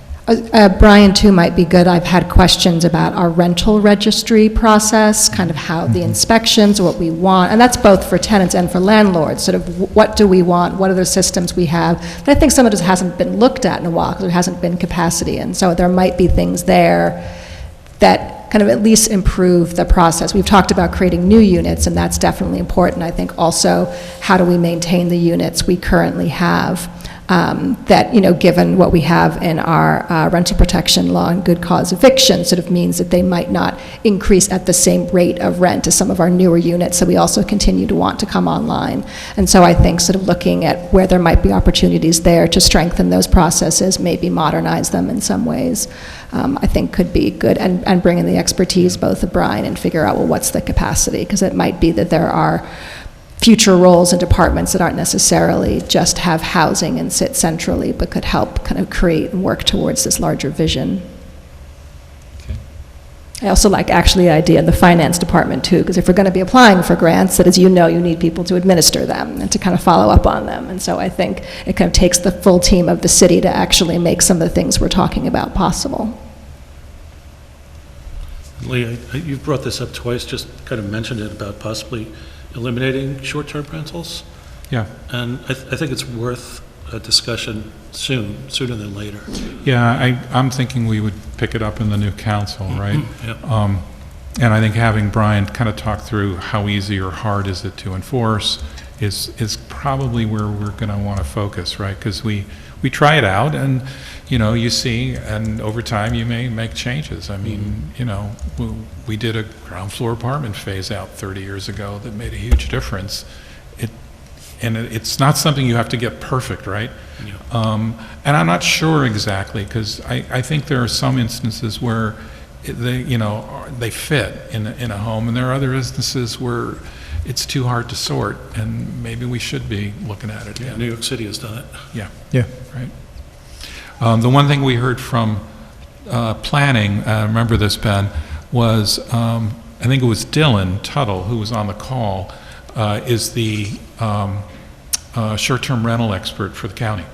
And he said there's 16 different communities in the valley doing it with 16 different approaches to the problem. And I said, Dylan, we're calling you in for a council meeting for you to talk us through the various versions of it, right? Because he probably has more perspective than anyone once I heard that, right? So yeah, you know, you can hear a lot of it is there's bits and pieces of expertise. And I do think the one thing we can be doing is trying to say, what are priorities? And I think we get advice as to what priorities are, and then who knows something about it or is already doing something. And, you know, what roles we take on versus maybe we farm out and outsource and use a resource, or maybe we do it in some other way, right? Okay, I have a few thoughts. No one's surprised. I appreciate what you're saying, Lee, and want to take a little bit of a step back and look at, you know, the framing of this conversation about our council priorities. You know, this council has consistently put housing, and specifically housing affordability, at the top of our priority list for every year that I've been on council. And I think where this call for more resourcing from the city on this issue is coming from is that, for example, we've been stuck in the same place on workforce housing for the last 4 years, which is that we're at 10%, the program is doing well, and that we need to be thinking about how to make that a greater proposition to increase that percentage from 10% to whatever we get to for 4 years. And we've been hearing that the Housing Authority has the potential to build more actually affordable housing, and by that I mean subsidized housing, for a while. And of course the city can't make the Housing Authority do anything. We did take that step a few years back of adjusting our zoning to allow them to build if they would like to. And I hear all of these proactive steps that Chris and Lee, it sounds like you are taking in terms of speaking to developers like Ken Carney and like Hudson Todd, who have put the time in to be able to build, I'm just going to start using the term subsidized housing, because that's what I mean for the most part when I talk about affordable housing. But I think that there is a need to be being even more proactive. And I'm not saying at this time, without a job description, that Ben can't lead that. But I just want to be clear that I think what we need is a commitment from our administration to put in the time and the resources, both in terms of staffing and in terms of resourcing the person who we're putting in this position to lead this initiative with the expertise that they need to execute it. And whether that is a full-time person that looks like Michelle or Bartek in Kingston or Hudson, I think is a little bit beside the point. What I just really want to see out of this budget cycle is a clear commitment to resourcing this issue. And I also would love to have this council, I recognize that Amber and Lee and I are likely the only people who will still be sitting here come January, but have some clarity about what specifically who you'd like those priorities to be. You know, I mentioned workforce housing. I mentioned further supporting the Beacon Housing Authority with trying to build more subsidized housing. But I wasn't in the last workshop where this was discussed. But I still see a lot of value in being really clear about what our commitment is going to be moving forward on this issue. Okay. The only thing I would add is, Anytime the council wants to take the 10% and actually provide more units, we're done, right? We could actually get a higher percentage. Natalie has told us that multiple times. The CPC expert, the various experts we brought in have all said that our inclusionary zoning without any benefit is very unusual, and that if you want to go any higher, you got to provide a benefit. As I've mentioned, the easiest benefit is to allow more units for construction, which makes the numbers work. No one on the council has been willing to go there. I am more than willing to go there, and we've been spinning our wheels on this issue because I think people think there's some magic bullet, like we'll just raise the number and it'll just happen. It's like it doesn't. The cost of construction, I've heard, I was using the number $300,000 to construct a single unit. I'm now hearing $400,000 and $500,000 to construct a unit. So with numbers like that, you know, you're not going to get there. So if you want to look at the inclusionary, we certainly can, but at some point we have to decide that we want to work with builders as opposed to somehow extract from them and that they'll build anyway, because they're not gonna. The numbers don't make sense otherwise. I actually would love to hear from everybody else on council if they would be willing to have a give back, because I haven't actually heard from everybody else on council that they're not open to that. Yeah, I would be. I don't remember it coming up in the terms that I've been here, but I think that in order to move this forward, we're going to have to give something to get something, and I'm happily willing to have that conversation. Cool. Yeah, I would say the same, and I think I've been saying the same for a while. Even though I will not be here when the conversation is over, I think another thing too that I would encourage the current members and future ones is not just the percentage, but also, not percentage of units, but also the percentage of what we mean by affordable. If 70% is the right number, and I think we've talked in broad strokes about maybe even having a range within any future model of it, and so I think that might be something too, and seeing how we can get some input from developers in our community who have, prior to this, kind of offered their thoughts about what might align with what is feasible for them, just economically generally, but also the funding that's out there as well.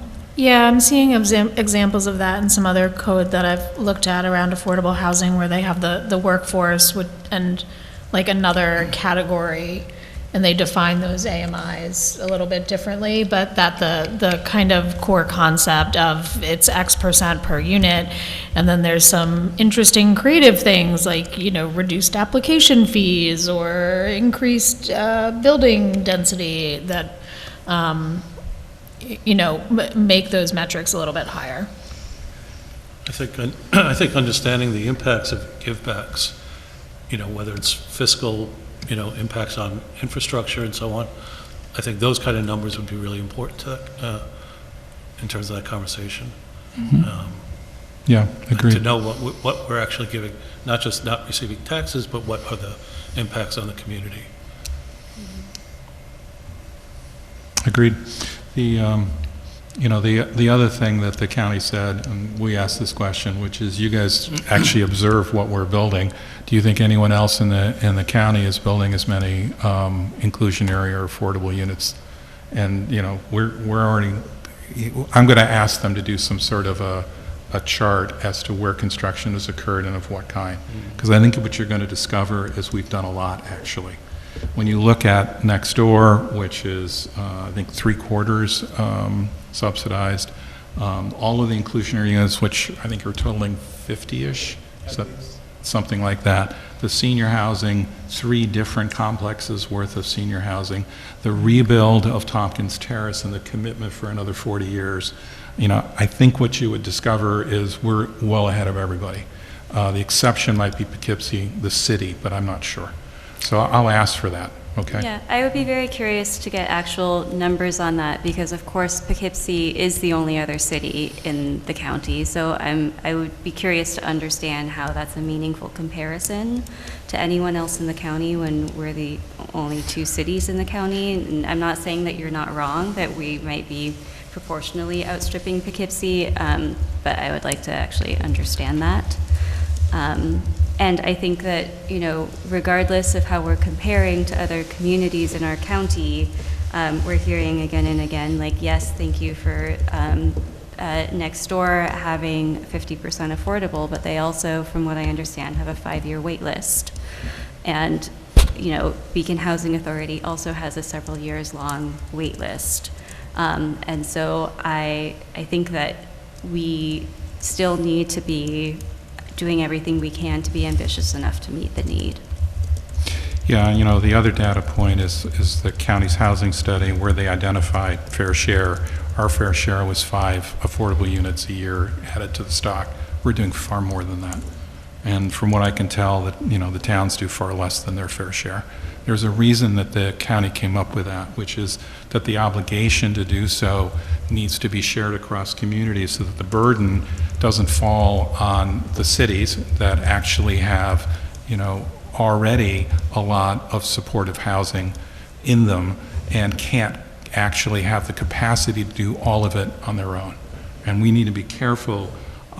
You know, we're doing well, but if we were the only places where subsidized housing occurred, it actually affects our tax base in ways that should be shared across the county. Right? So let me get up some information, because we did ask about it, and I'll have that as a follow-up for the county. I know they have that kind of data. So, Yeah. Are you satisfied that we can move forward with the workforce housing conversation based off of the feedback just now? Yeah, I'd be thrilled to. I'm happy to put short-term rentals and increasing the inclusionary percentage with a give back. I think that would be great. And I have found in the past that we just went around in circles on at least one of those topics. So happy to. That's great. I also had a question. You said at the very beginning of this section that the county recommended a task focus on a navigator role and connecting people to resources where there is expertise on the specific thing they're looking for. Was that in reference specifically to developers or to constituents looking for support? I think it was a description of how one could bring resources to bear on a topic, because different places actually offer different things. So the example that, you know, was raised in the discussion was there's a 211 line in the county, a hotline for tenant issues. And it's like, why would you want to have one of those in Beacon? All you want to do is say, dial this number, and you're going to get better expertise because they do it all the time for the whole county. And so the navigator role is realizing what resources are where and kind of compiling them. Actually, the focus of asking for communication in that area is another version of it, right? Do you self-serve by saying, here are all the resources, here's what you do? Or do you also, you know, you field a call and you just say, okay, what you should be doing is talking to this resource, right? And I think we should be doing both, which is what we've talked about. Yeah, I'm curious I think that makes sense, certainly when it comes to the planning side, that we want to bring in the right expertise for the right topic, even knowing that Natalie has quite a lot of that sort of in-house, so to speak. But when it comes to a navigator role for landlord-tenant sort of personal issues, I appreciate that sending somebody to the 211 number is great. And in terms of tasks, I want to note that one of the things that Michelle does in the city of Hudson is she has built really strong relationships with a number of the major landlords across the city, and has been able to work with tenants and landlords pre-eviction hearing to work out things like payment plans and mediate conversations so that you don't have to get to the point of a legal proceeding. I think that's great. I imagine there are some who believe that that's out of the scope of what a city employee should be doing, or the city has an obligation to provide that service, but I think it's incredibly valuable. And I don't think that the only meaningful way to help people stay in their homes is to give them legal advice. Well, so I hear you on that, and I actually think it is one of the tasks that I've listened to, but I'm thinking, I don't have a way to do this right now. Although that one strikes me as something that county-wide you would be better off doing.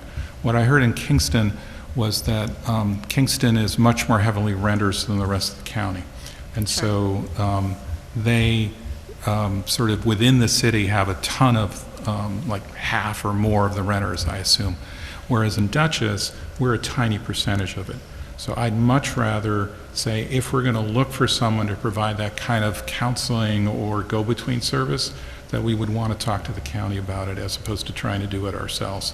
One, it would give a ton more expertise by having someone who's done it all the time everywhere. And two, I just think it would be more effective. So, Yeah. and I'm willing to explore that with them. Yeah, I mean, I think it would be great if it was on the county level. I do think that part of how Michelle has been effective in doing this is because she's focused on the landlords in Hudson and knows them well, as opposed to a handful or even just one person trying to know all of the landlords across the entire county. And that might be. But I appreciate what you're saying about expertise on that front. Another question that I had, and I mean this with all due respect, you've mentioned that you feel that Ben has more starting expertise than Michelle or Bartek, who do have degrees in urban planning. What do you mean by that? What kind of expertise are you referring to specifically? A person has worked in the city of Beacon for 5 years and has a law degree. I don't care to compare to specific individuals, but I'm happy to since I looked up their backgrounds. But one is urban studies, one is urban planning. I'm really uncomfortable with this whole conversation right now. Okay. You guys should be moving into executive session if you want to start talking about personnel. All This right. is absolutely inappropriate. Okay. And I'd really like to just move on, so at least we can get Susan out of here. I mean, can we do that and come back to this, because we're just going around and around. I just have one thing before Susan leaves. I had gone to the Traffic Safety Committee last week, and they've been discussing Washington Avenue, and I wanted to see if we can get in the budget for similar on Fishkill Avenue with the speed radar sign, permanent both ways on Washington. The police have been over there. You know, they've clocked somebody going over 60 miles an hour on Washington. And I know some of the traffic on Washington, I'm sure, is avoiding Fishkill Avenue, but that's a very residential area, and it really would be worth, it's a small cost to get people to slow down. We do have permanent signs. Chris, do you know where they are? The permanent radar signs? Wilk Street. Wilk Street? Wilk Street, Wolcott, Fishkill. yeah, There's already we have three. one on Fishkill Avenue as you're approaching from the town of Fishkill. Definitely, that would be something we could talk with Chief Figlia about. It would go in his budget, and if he thinks it's appropriate to do that. Yeah, because they have been working, you know, and even the report that they had given, the police the police representative felt it would really be helpful there. That's one I would agree on, because you're coming into the city and going down the hill. Yeah, I mean, it's been a problem for a long time. I forget what we paid for the one on, I think they're $3,000. I think they're like five grand for the, I think the one we got was, we actually got an extra one for a much cheaper price. They shipped two, I think. The last time we purchased, in my mind, it was about $3,500. Yeah. It could be $5,000 at this point. Yeah, one of the thoughts is, you know, where do you draw the line? But I think Washington Avenue, because it's one of the ways into the city, I think you can make a good argument you draw the line there. but let us go back and Yeah. see if there's room in another line so that we don't, but before we add, let's see what we have in the police budget that we can play with. Okay. That would probably be not necessarily a 26 item, but maybe there might be some funds available in 2025, rather than change this upcoming budget. Yeah. Even the 75,000, I don't know if anything got used from the city council budget. I mean, and we're almost to the end of the It wasn't. year. It was not used. I mean, if that is an area, because it doesn't seem like we're going to be using that. Let's have Tom price it out and see if we can get it before the end of the year. Get them, too. Mm-hmm. All right. Thank you. Awesome.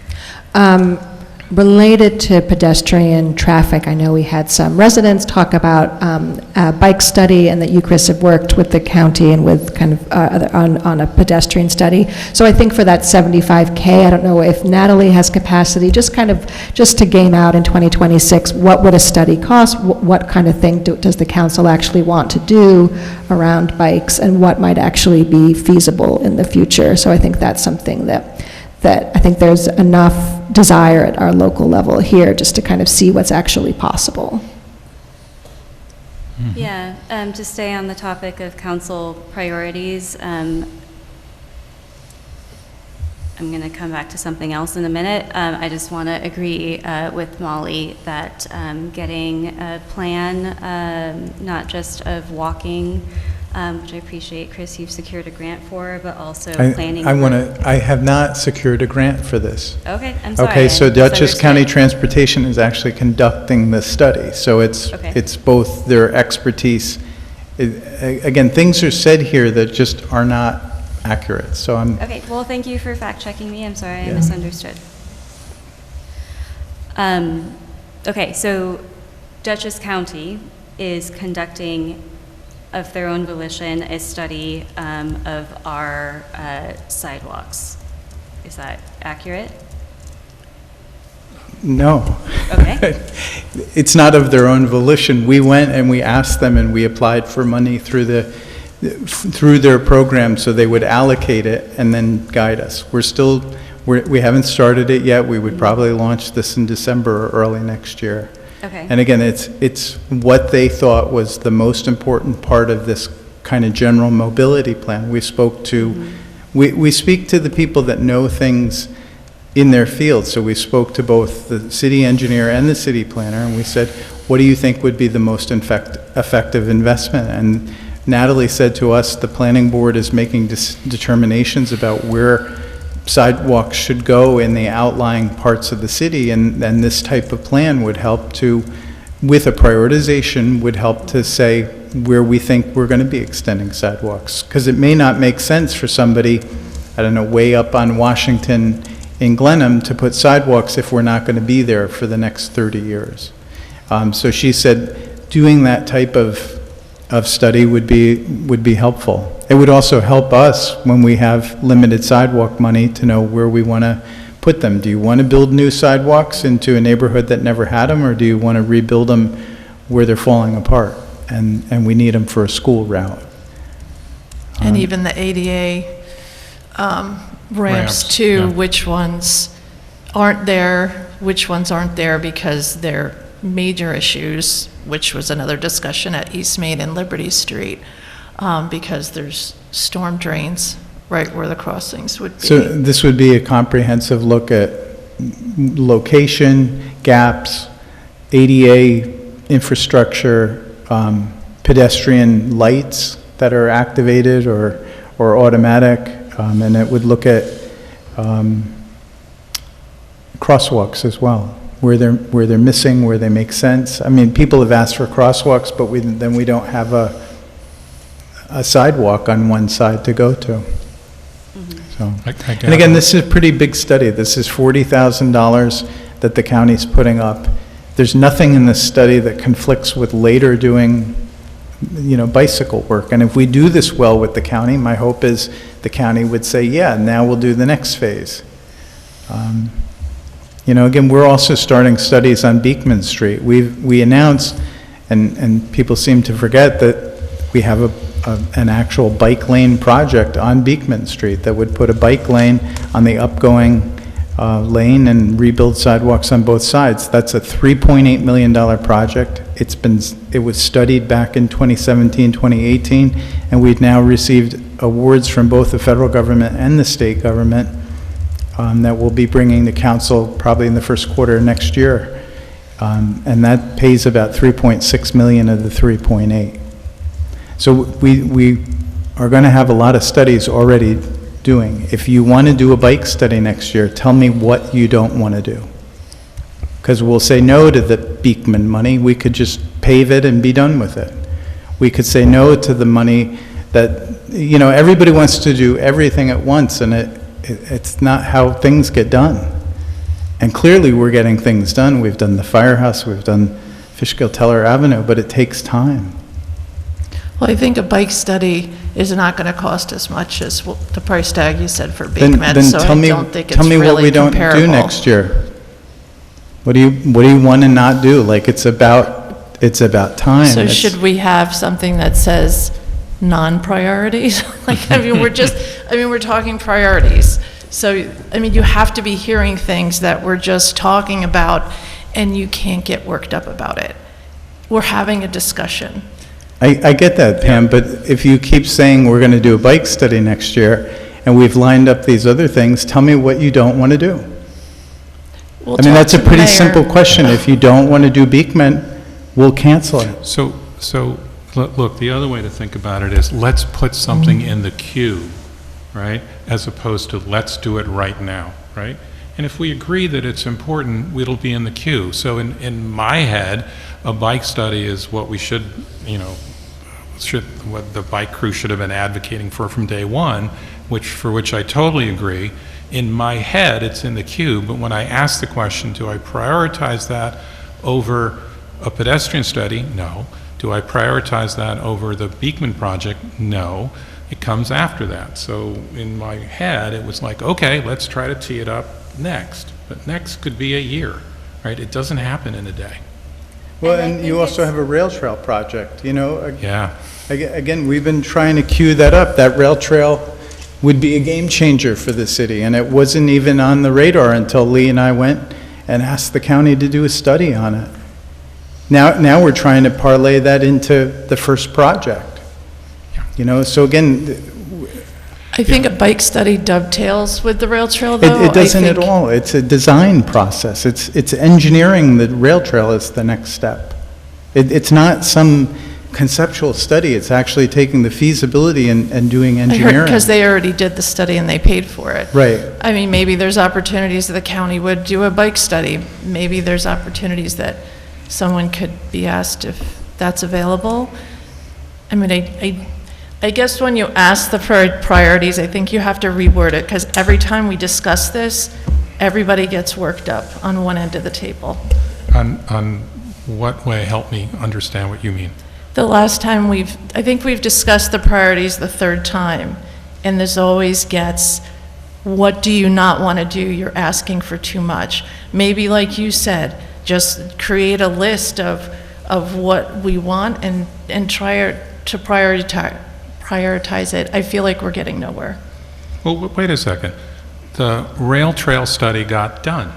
The Beekman Street project has $3.6 million of other For people's money. this year, the priorities, when we talked about it, those weren't this year's discussions of priorities, because they're already there. So, Well, and turn it up. We can turn it down. I mean, The pedestrian That's study. not what I'm saying. we're I just- literally getting, So we had the option, the county offered us on the pedestrian study. That seems clearly a priority, since 100% of the people in this community walk, right? All right. Oh, my God. 98%? And what percentage of people ride? Come on, it's a much smaller number. If our planner also has the same view, which is that's what you do first. So we got that done. It's on the table now. It wasn't on the table a year ago. It wasn't on, neither was the Beekman Street project. If you want something else, as opposed to, no, we want all of these, let's agree on priorities. If you think a bike study should be done before a pedestrian study, I'd like to hear that statement, because I don't think it's correct. Should we even think about how much this costs? I mean, you say the pedestrian study is $40,000. Yeah, that's what we understand. So it's not a trade-off between a $40,000, if we did a $40,000 bike study and a $3.2 million thing on Beekman Street, they're not equals. We could afford a $40,000 bike study, no? we also have to administer it. So like we have, I mean, the paperwork, let me give you one example. The paperwork for Beekman Street, there's probably easily 100 hours of stuff that we need to do before we even get a contract to bring to you to approve. And that's not an exaggeration. That's my time, the planner's time, Ben's time, legal, and also the city planner. And again, like, there's so much bandwidth here, and yeah, Pam, it gets frustrating when people are showing up and they say, well, we need to have bike lanes right now on Fishkill Avenue, and everybody's like, yeah, we need bike lanes, but we don't have the conversation of opportunity cost. When you do, we know in our own lives that if we do one thing, it precludes us from doing another. You can't, put a new roof on your house and take a vacation the same year unless you're wealthy. And we make those trade-offs. We're just saying, we're trying to decide every year what to do. And if somebody says, oh, here's an opportunity for a lot of funding to do a bike lane on Beekman Street, that should take precedence over a conceptual study, because we don't have time to do both. I just feel you're comparing apples and oranges with a study and a 3-point-something million I'm saying project. we're already going to be doing at least 2, if not 3 studies next year. So again, it's not that we don't want to do a bike study, but to say we're going to do it all at the same time, how do you possibly do that? I don't think we're all saying it's going to be done at the same time. I think that's what you are saying. You're like, let's do a bike study next year. I've already told you. I think it's responding to constituents speaking, and we're throwing it out there, and the mayor can put it on the list of this is what we want to do, because the subject we're talking about is priorities. Well, I agree. It's always been on my priority list. I think what you want to say is, if we do the next study, and when we have capacity to do the next study, what should it be? And if you say it should be that, then that's what we will work toward, right? But to say that we have to both do it as well as, plan for it, that's an issue of the administration having the time and the energy to do one more thing. And I'm not sure we've got the capacity to do that. If you say, no, I don't want to have it done, I just want to put it near the top of the list in terms of studies, that's a great statement, right? And I think that's what you're saying.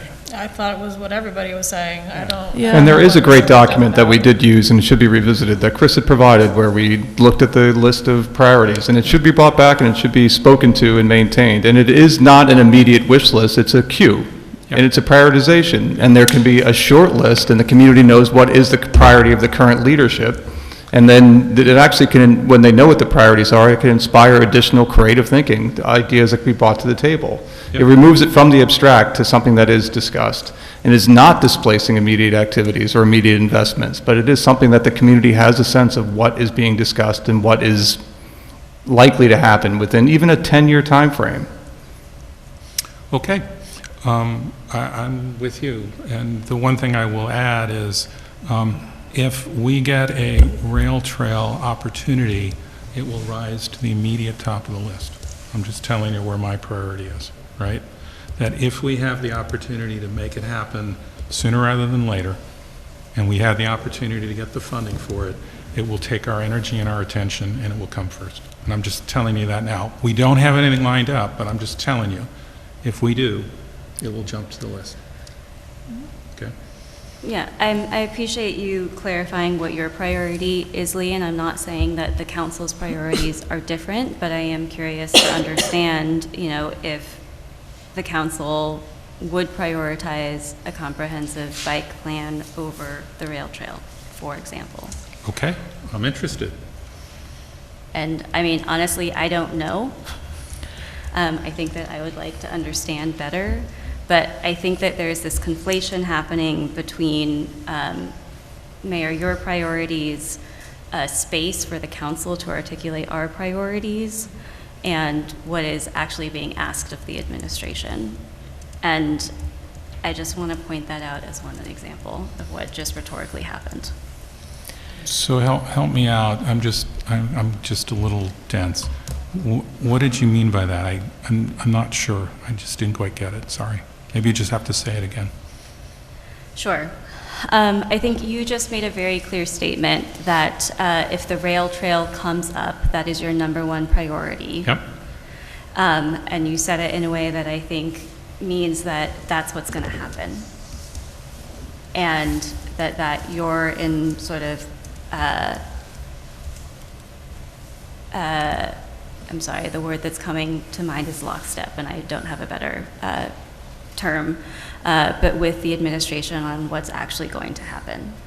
And I think that the intention of a space like this, proposed 2026 budget council priorities, is for all of us to talk about what all of our priorities are. And I am empathizing with some of what Pam has said, that it feels like every time we try and talk about our priorities, we're told what's not possible. And I just also find that very frustrating. I feel very caught between sort of your executive powers and what the administration thinks is feasible. Well, I think that is sort of a framework that I think you hit the nail on the head, that it is the council's role to sort of identify policies, and then it's up to the administration to enact those. So what you're hearing tonight is sort of that interplay as what can be done. So I think you're both doing what you need to do. Someone's identifying the policies you're interested in, and then the administration is saying, thank you, but maybe we can't reach that. So I think there probably needs to be an offline discussion about what those priorities are. It was mentioned by Jeff of that list that's out there. Yeah. So I don't know much more is going to get done tonight. I think you've identified the issues and the topics that need to be further discussed. And what's nice about that list and that document was that it characterized the type of limitations, the needs that were there. That was a nice piece of it, that there was a planning need, or there was administrative need, or there was a staffing need. It allows the conversation to be a lot more constructive and inform, again, the public so they can be part of the conversation as well. Instead of just coming here with abstract ideas and wish lists that they want to see, we can point to that document and say, yeah, this is what the challenge is. This is why this needs to be delayed until we have more of this or more of that. Yeah, I hear you. Yeah, I appreciate that.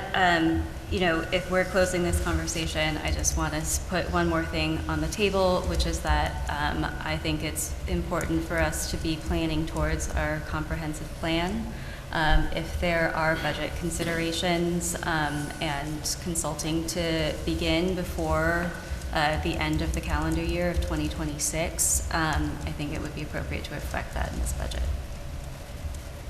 And I'll propose that I've already started working on an updated version of the survey that's on the City Council website, and this shifted topic. The first one was just on general interests and needs within Beacon. The second was on communication strategies, which is one of the topics we discussed.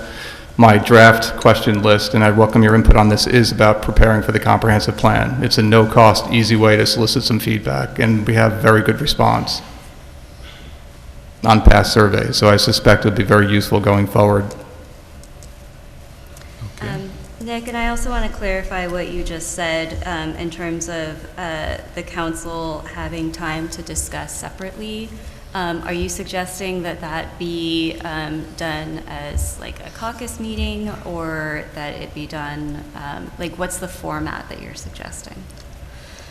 I wasn't suggesting separately. I was just saying that it seemed like there was some people who had some questions that needed to be clarified that could be addressed either in an email to the mayor or the administrator or something of that nature. I wasn't suggesting separate meetings. But it's still a workshop discussion. Yes. Yeah. Okay, so we're suggesting that this format of discussing council priorities is not productive without the list, but that it's a conversation that should continue with the list in a workshop. Yes. All right. Okay.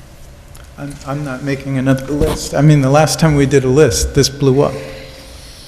I'm sorry, let's keep it to the budget. What do you want to put in next year's budget? We've heard you want to do the bike thing. As soon as we can find an available way to do that, we can do that. I mean, I want you to remind you, Beekman Street was first identified in 2018. It takes time to get something from a conceptual stage to something where you can act on it. So again, let's just focus on the budget, because one of the things we haven't talked about is what your fire chief said, which is we're understaffed for our fire department. I'd like to talk about that. Can we think about, I would rather hire someone halfway through the year, so at least we could show progress on that. I didn't think there was any money in the budget to do that. Well, I'm just saying, and if you're saying let's use the 75,000 for this or that, I would propose let's use the 75,000 to hire half a firefighter, to hire somebody in mid-year. I mean, again, I think that for me is more about public safety and is more important than, we have to provide fire services. And we've heard that, you know, we are constrained in that. So if we're going to look at other things, I'd like to look at that. All right, is that enough on priorities? You want to go on, or how do you want to do this? I think we should move on. Everyone okay? Yeah. No, but let's move on. All right, so we'll set up another item and come back to it, right? 'Cause I think we've gotten as far as we're going to get this evening. All right, so we've got bond resolutions, and we still have Susan here. You want to talk us through the bond resolutions? Sure. So this summer, in July 5th, we approved the 2026 capital financing plan. You might remember. Usually I would bring the bond resolutions a little bit sooner, August, September. Time got away on me a little bit. But so after the capital financing plan is adopted, everything that we said that would be financed with bonds, we have to have a resolution in place before we start the project or start spending any of that money. It doesn't mean that we're issuing it, it just means that we're authorizing it. And sort of the way that we function here is we authorize it, which means I can front the money from one of the operating funds and we can do the project. Let's just say it's $1 million project. I only actually had to spend $900,000. So at the end of the project, I would actually issue the debt for only $900,000 and rescind the remaining piece. So we like to do that rather than issue the money and then maybe 3 years down the road start the project. And I've been sitting on that money paying interest instead of just putting the authorization in place. So in July, we authorized, with the capital financing plan, $1.6 million for Mount Beacon water storage tank construction. I believe that is the first resolution in the packet there, for the construction and improvement to the reconstruction of city sewer facilities, $1.6 million. Yeah, I totally track with what you're saying, and I just have a quick question about, like... Second one. Oh. Go ahead. I just had, just so I'm following along the packet, the first item is the information about the project, and then the next couple of pages are that's the resolution language? Yes. Okay. The first page is actually just instructions from our bond counsel to Ben. Okay. Or actually Amanda and me about how it's prepared and what needs to happen. Okay, so when this comes in for a vote, we would have each of these, like, bond ordinance, blah, blah, blah, whereas. Yes. These would each be one resolution or No, four? you'll have 4 separate Okay. resolutions. Okay. So we just Carry on. provided the cover letter and the resolution to give you a little bit of context. Thank you. So that was actually, the Mount Beacon storage tank was the second one there. Okay. There is also the construction and improvements to the reconstruction of city sewer facilities. In our capital financing plan, we had that for $730,000 for the concentration tank refurbishing and Monell pump station construction. So that totaled $730,000. We also had another resolution for a vacuum truck in the water fund for $670,000. And the last one is highway equipment for $588,000. Okay. Thank you. Would there be, if we did need to issue a bond, is that a separate resolution, or this is the No. last time it would come before This city would be council? the last time it comes up. You would vote on the authorization. The actual issuance I would handle when it comes up. Great, thank you.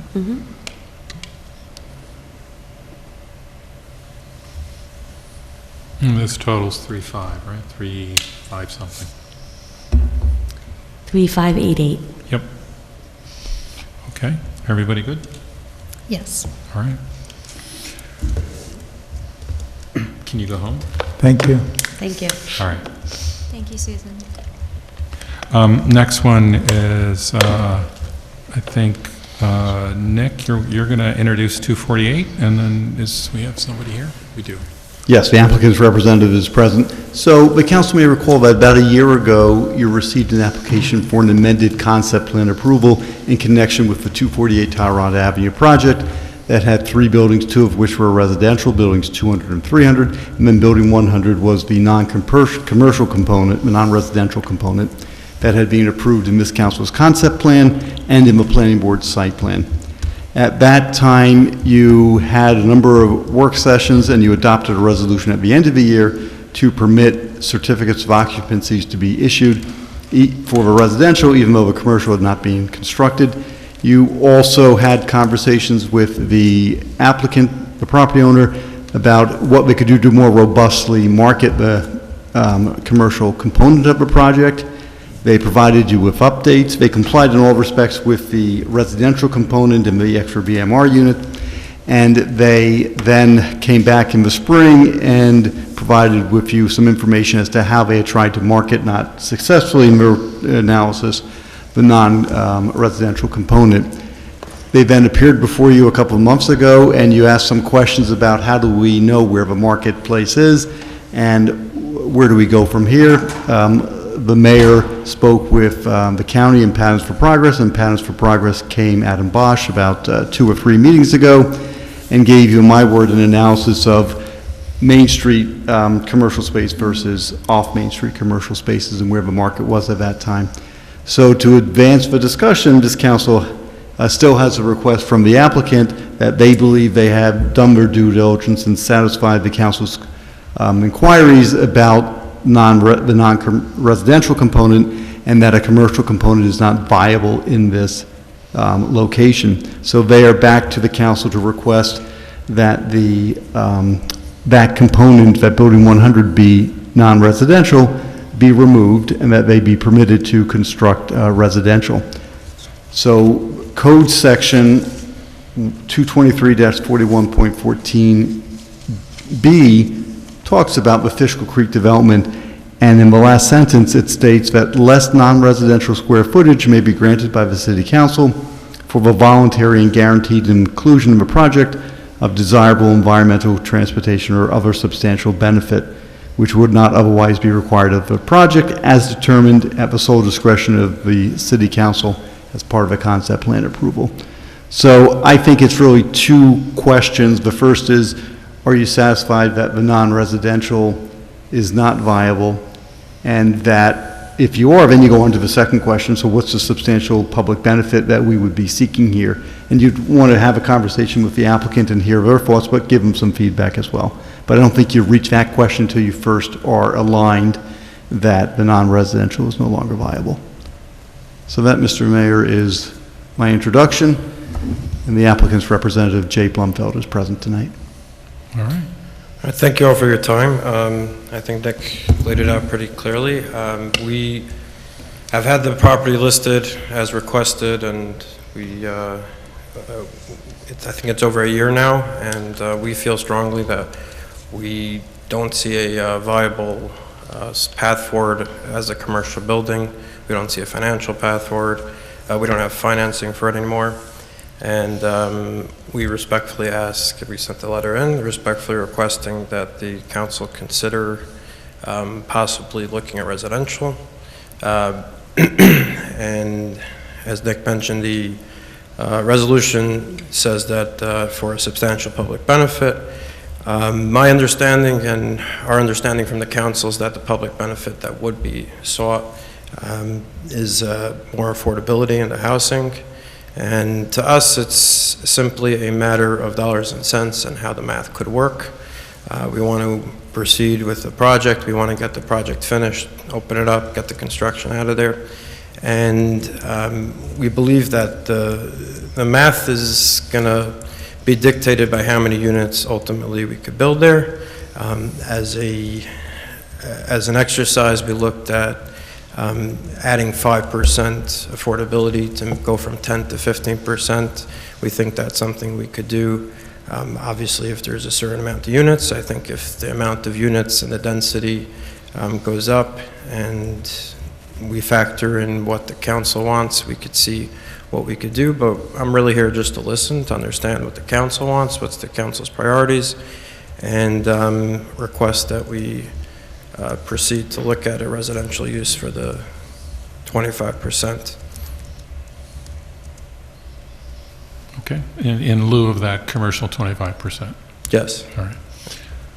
Any comments from the council? Just as a couple of clarifying things, is this building 1 currently would be all commercial? That's how you would meet your 25%? Am I understanding that correctly? There's no residential component? Yeah, the way it was designed was Building building 100 would be completely commercial. Building 200, 300 residential are built already. And the question maybe for you, maybe for Nick, in terms of the first question we're trying to answer, I'm still not clear. I think you have not been able to secure a tenant willing to take on either all of the building or enough of the portion of the building. And I don't know if the idea of smaller tenants is something that wouldn't make you as much money as you had hoped to make out of this project, or if it actually means you can't build it because you can't get funding for it. And I think those are two different obstacles. I would just mention a few points. First of all, at this point, we did have financing for this project, for the whole project, the way it was designed originally. That financing no longer exists. We have financing that we proceeded to build, building 200 and 300. We're still occupying the units.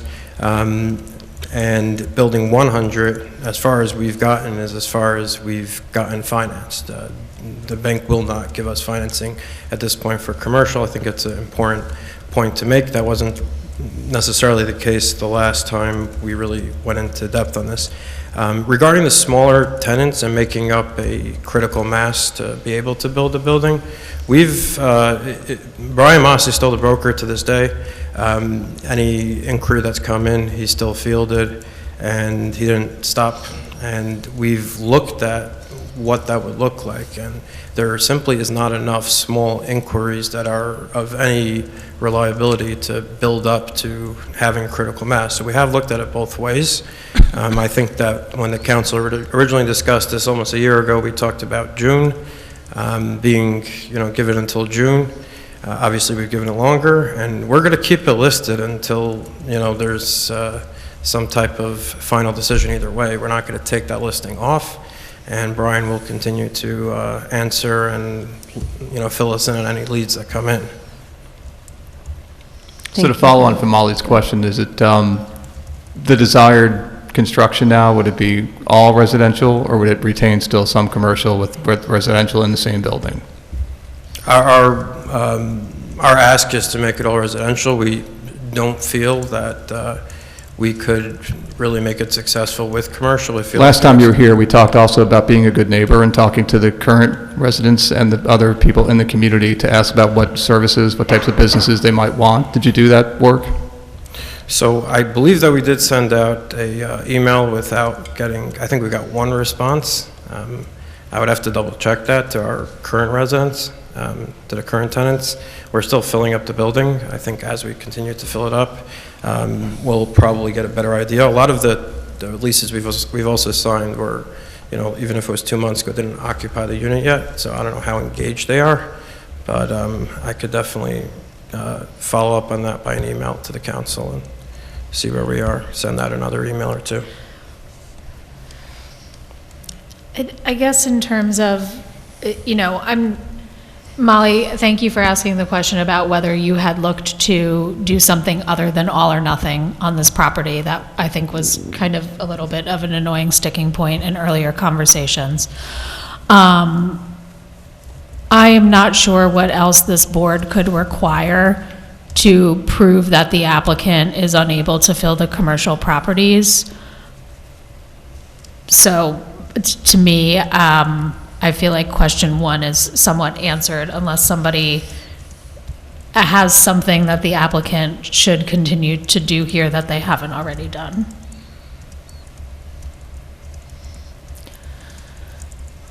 I just am frustrated that the process was not done correctly from the beginning, because if it was, we'd have more than just concrete on that building, because it was supposed to be built ahead of the residential or with it. And even just to hear, like, we've done what you wanted, this is what you should be wanting. You should be wanting to rent it commercial as you had agreed on. I mean, I understand things have changed, but, you know, the one thing, Molly, you were saying the small businesses, even yesterday, somebody was saying, you know, there are a lot of small business owners who would love to have space. They don't want space on Main Street. They want for studios or for, you know, they need more space. And it's not going to be where people are walking past, they're going to be just going to the location. But as a small business owner who just wants a small space, I don't think they'd call your realtor and go, I just want a little small space. He'd probably blow them off because it's just not enough. I don't think they're willing to pay the price for new construction. I said I was over in Newburgh, you know, today. I went to the Newburgh Mall, and it's like, there's tons of space there, right? A Planet Fitness is open there because it's extremely inexpensive space as opposed to building brand new space. So I just don't see how you can say, well, there's people who want space. What are they willing to pay? And are they willing to pay new construction price in an area that isn't adjacent to any other commercial district, that isn't easy access? That's exactly what the Newburgh Mall is. It's right next to two highways. It's got a casino in there, and they're still struggling to fill their space. And it's a lot cheaper. Malls are going to struggle to fill their space. Right. Yeah, I'm with Amber on this, which is especially hearing independent evidence from the CEO of Patterns for Progress.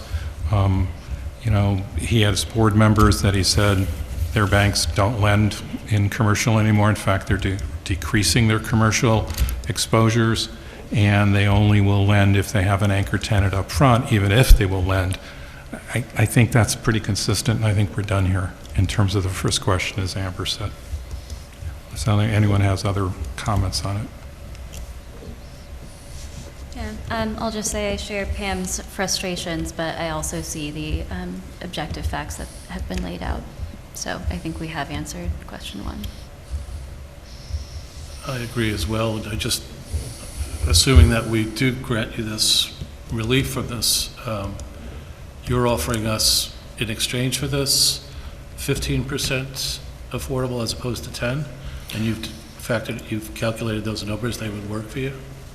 I think it really has to be a discussion with the council that we find where we end up. And what I mean by that is that unless I'm happy to be told otherwise, but my impression was that we're looking at affordable, and that's the public benefit.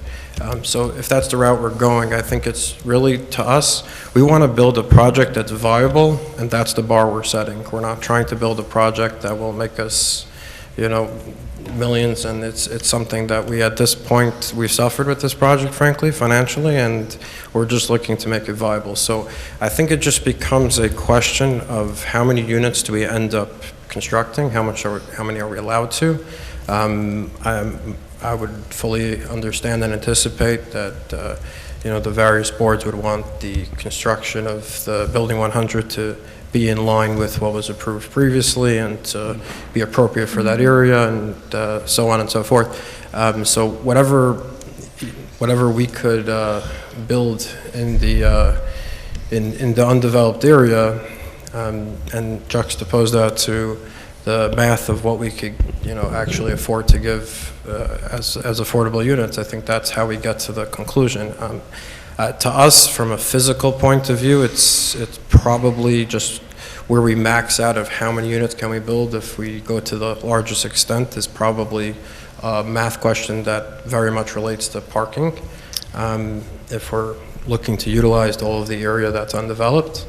And we've done a few preliminary exercises, but I'm really here to hear the council understand, would they rather see X amount of small units, which create its own, affordability in a way, and then how many units, what percentage of that could be affordable, so on and so forth. So I think my question is to Nick probably about like what our next steps would be, because this zoning requires concept plan approval by the council, right? And so in order to, like, I'm not willing to say like, yeah, okay, just go do whatever you want, and like, that sounds great, let us know what you come up with. Do we have a concept plan that comes back to the council on this? Like, what is our process to figure out the public benefit and to approve whatever the fate of this building is going to be? I think the next step is to confirm that the public benefit you're looking for would be more BMR units than would otherwise be permitted. Okay. And then the next question becomes the density. How many units overall can be built, and of that, what is the percentage? Well, that I heard, Pete, thank you. So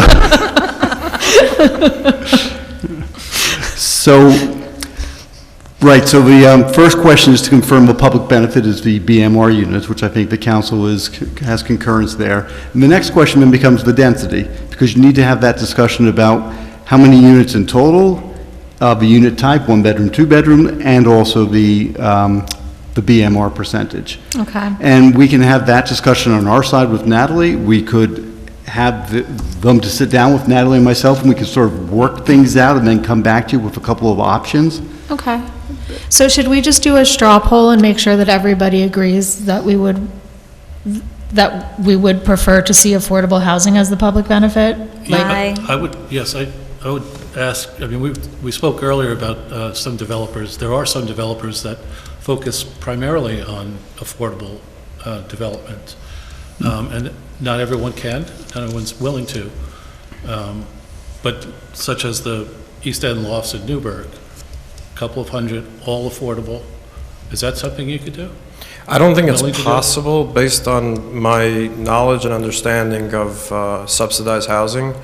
When you look at a property that's a one parcel, I cannot think of a single example that's a single parcel property where the property was split down the middle of some sides being subsidized, some sides not. I think there's a host of other issues in terms of doing a tax credit deal, because that's essentially, I'm assuming that's the question of doing a tax credit deal. That's all those other properties were light tech. Yeah, I'm sure there's Right. deals that were made, but it takes a special kind of.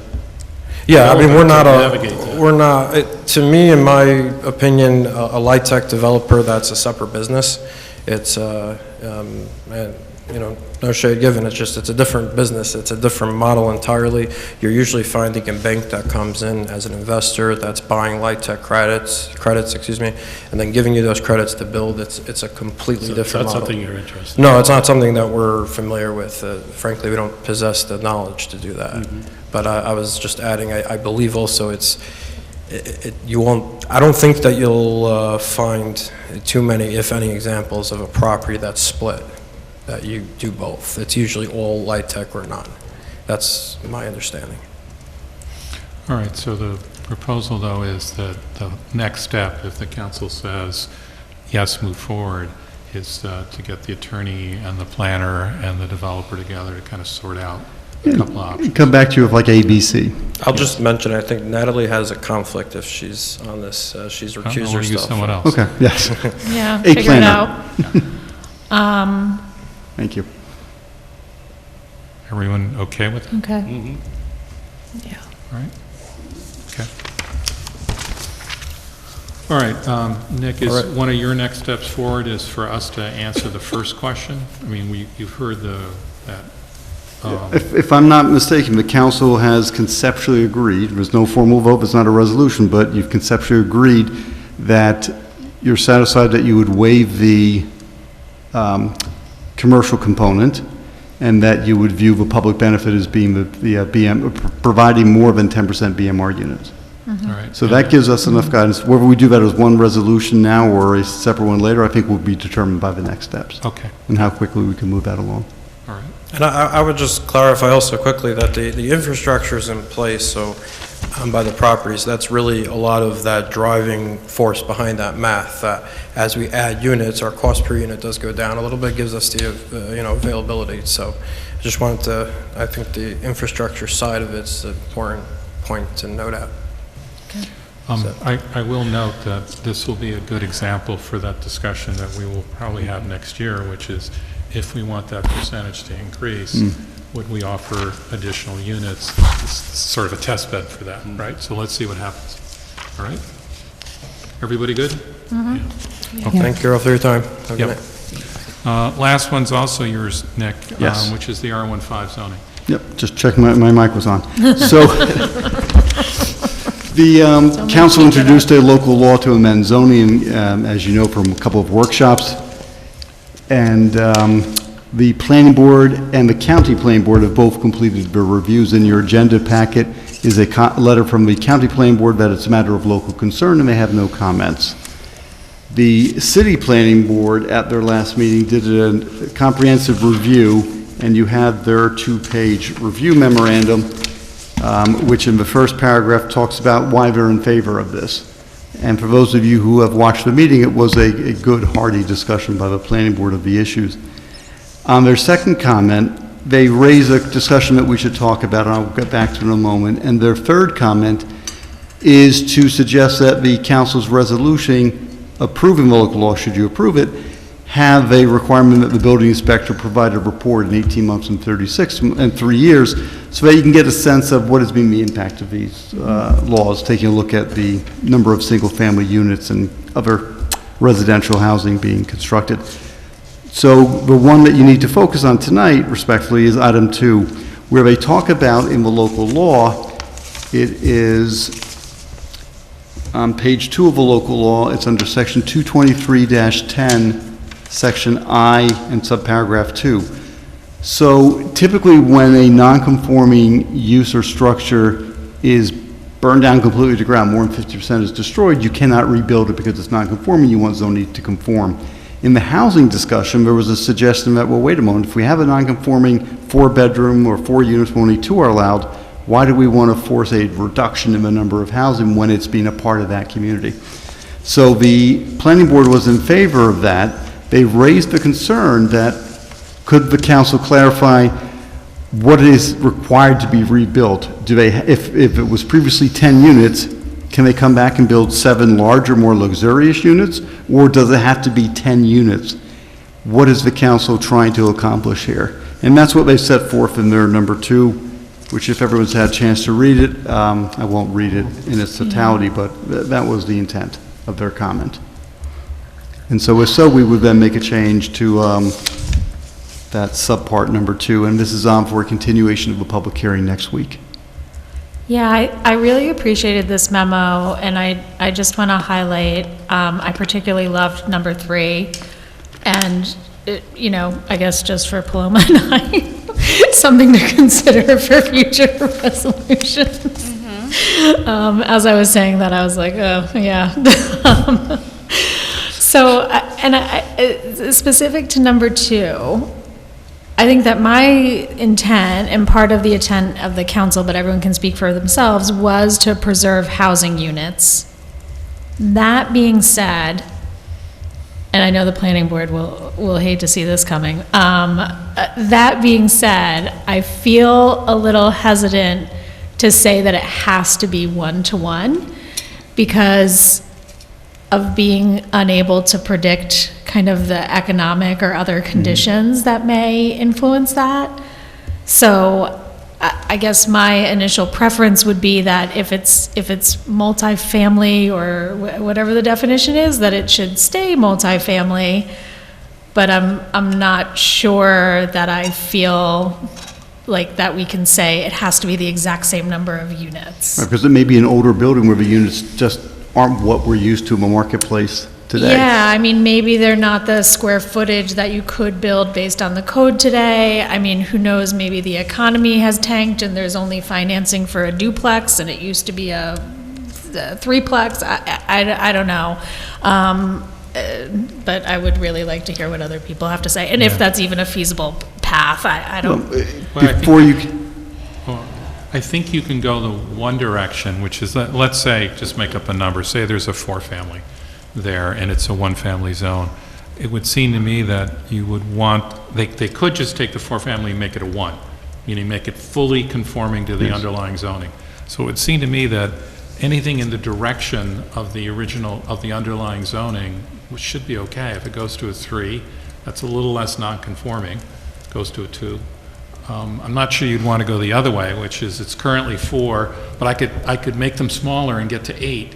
I think that would go in the wrong direction. Yeah. Right? Well, isn't what we're doing here, aren't we making the multi-units now a conforming use? In effect. In effect, yes. Okay. What you could consider is to require site plan approval if they're going to do a reduction in the number of units and maybe give some criteria for the planning board to consider in approving that non-conforming use count. How is that not reflected in point 3, though, where it says reconstruction shall be subject to planning board approval pursuant? Well, you know what? That is, except we're not putting a criteria for the unit count reduction.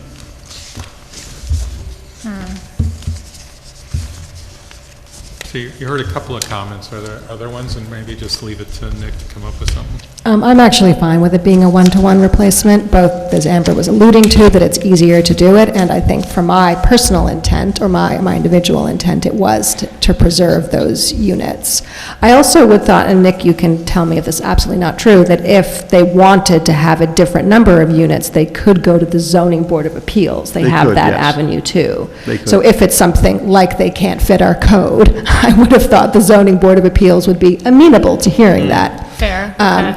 If there's funding around it, maybe, I actually don't know if those kinds of cases come up, if those would meet the bar, but I'm not on the, I'm hoping that we're not going to see swaths of these burned to the ground. So I don't feel like we're solving for the issue. I think the one-to-one is the basics, and then if we come up with an issue in the future, like that's the easiest to do, it meets what I heard, and I certainly felt was the spirit of the law, and if we find in the future there are more than one case that comes up that we want to legislate differently for, we can tackle that then. That's a good point.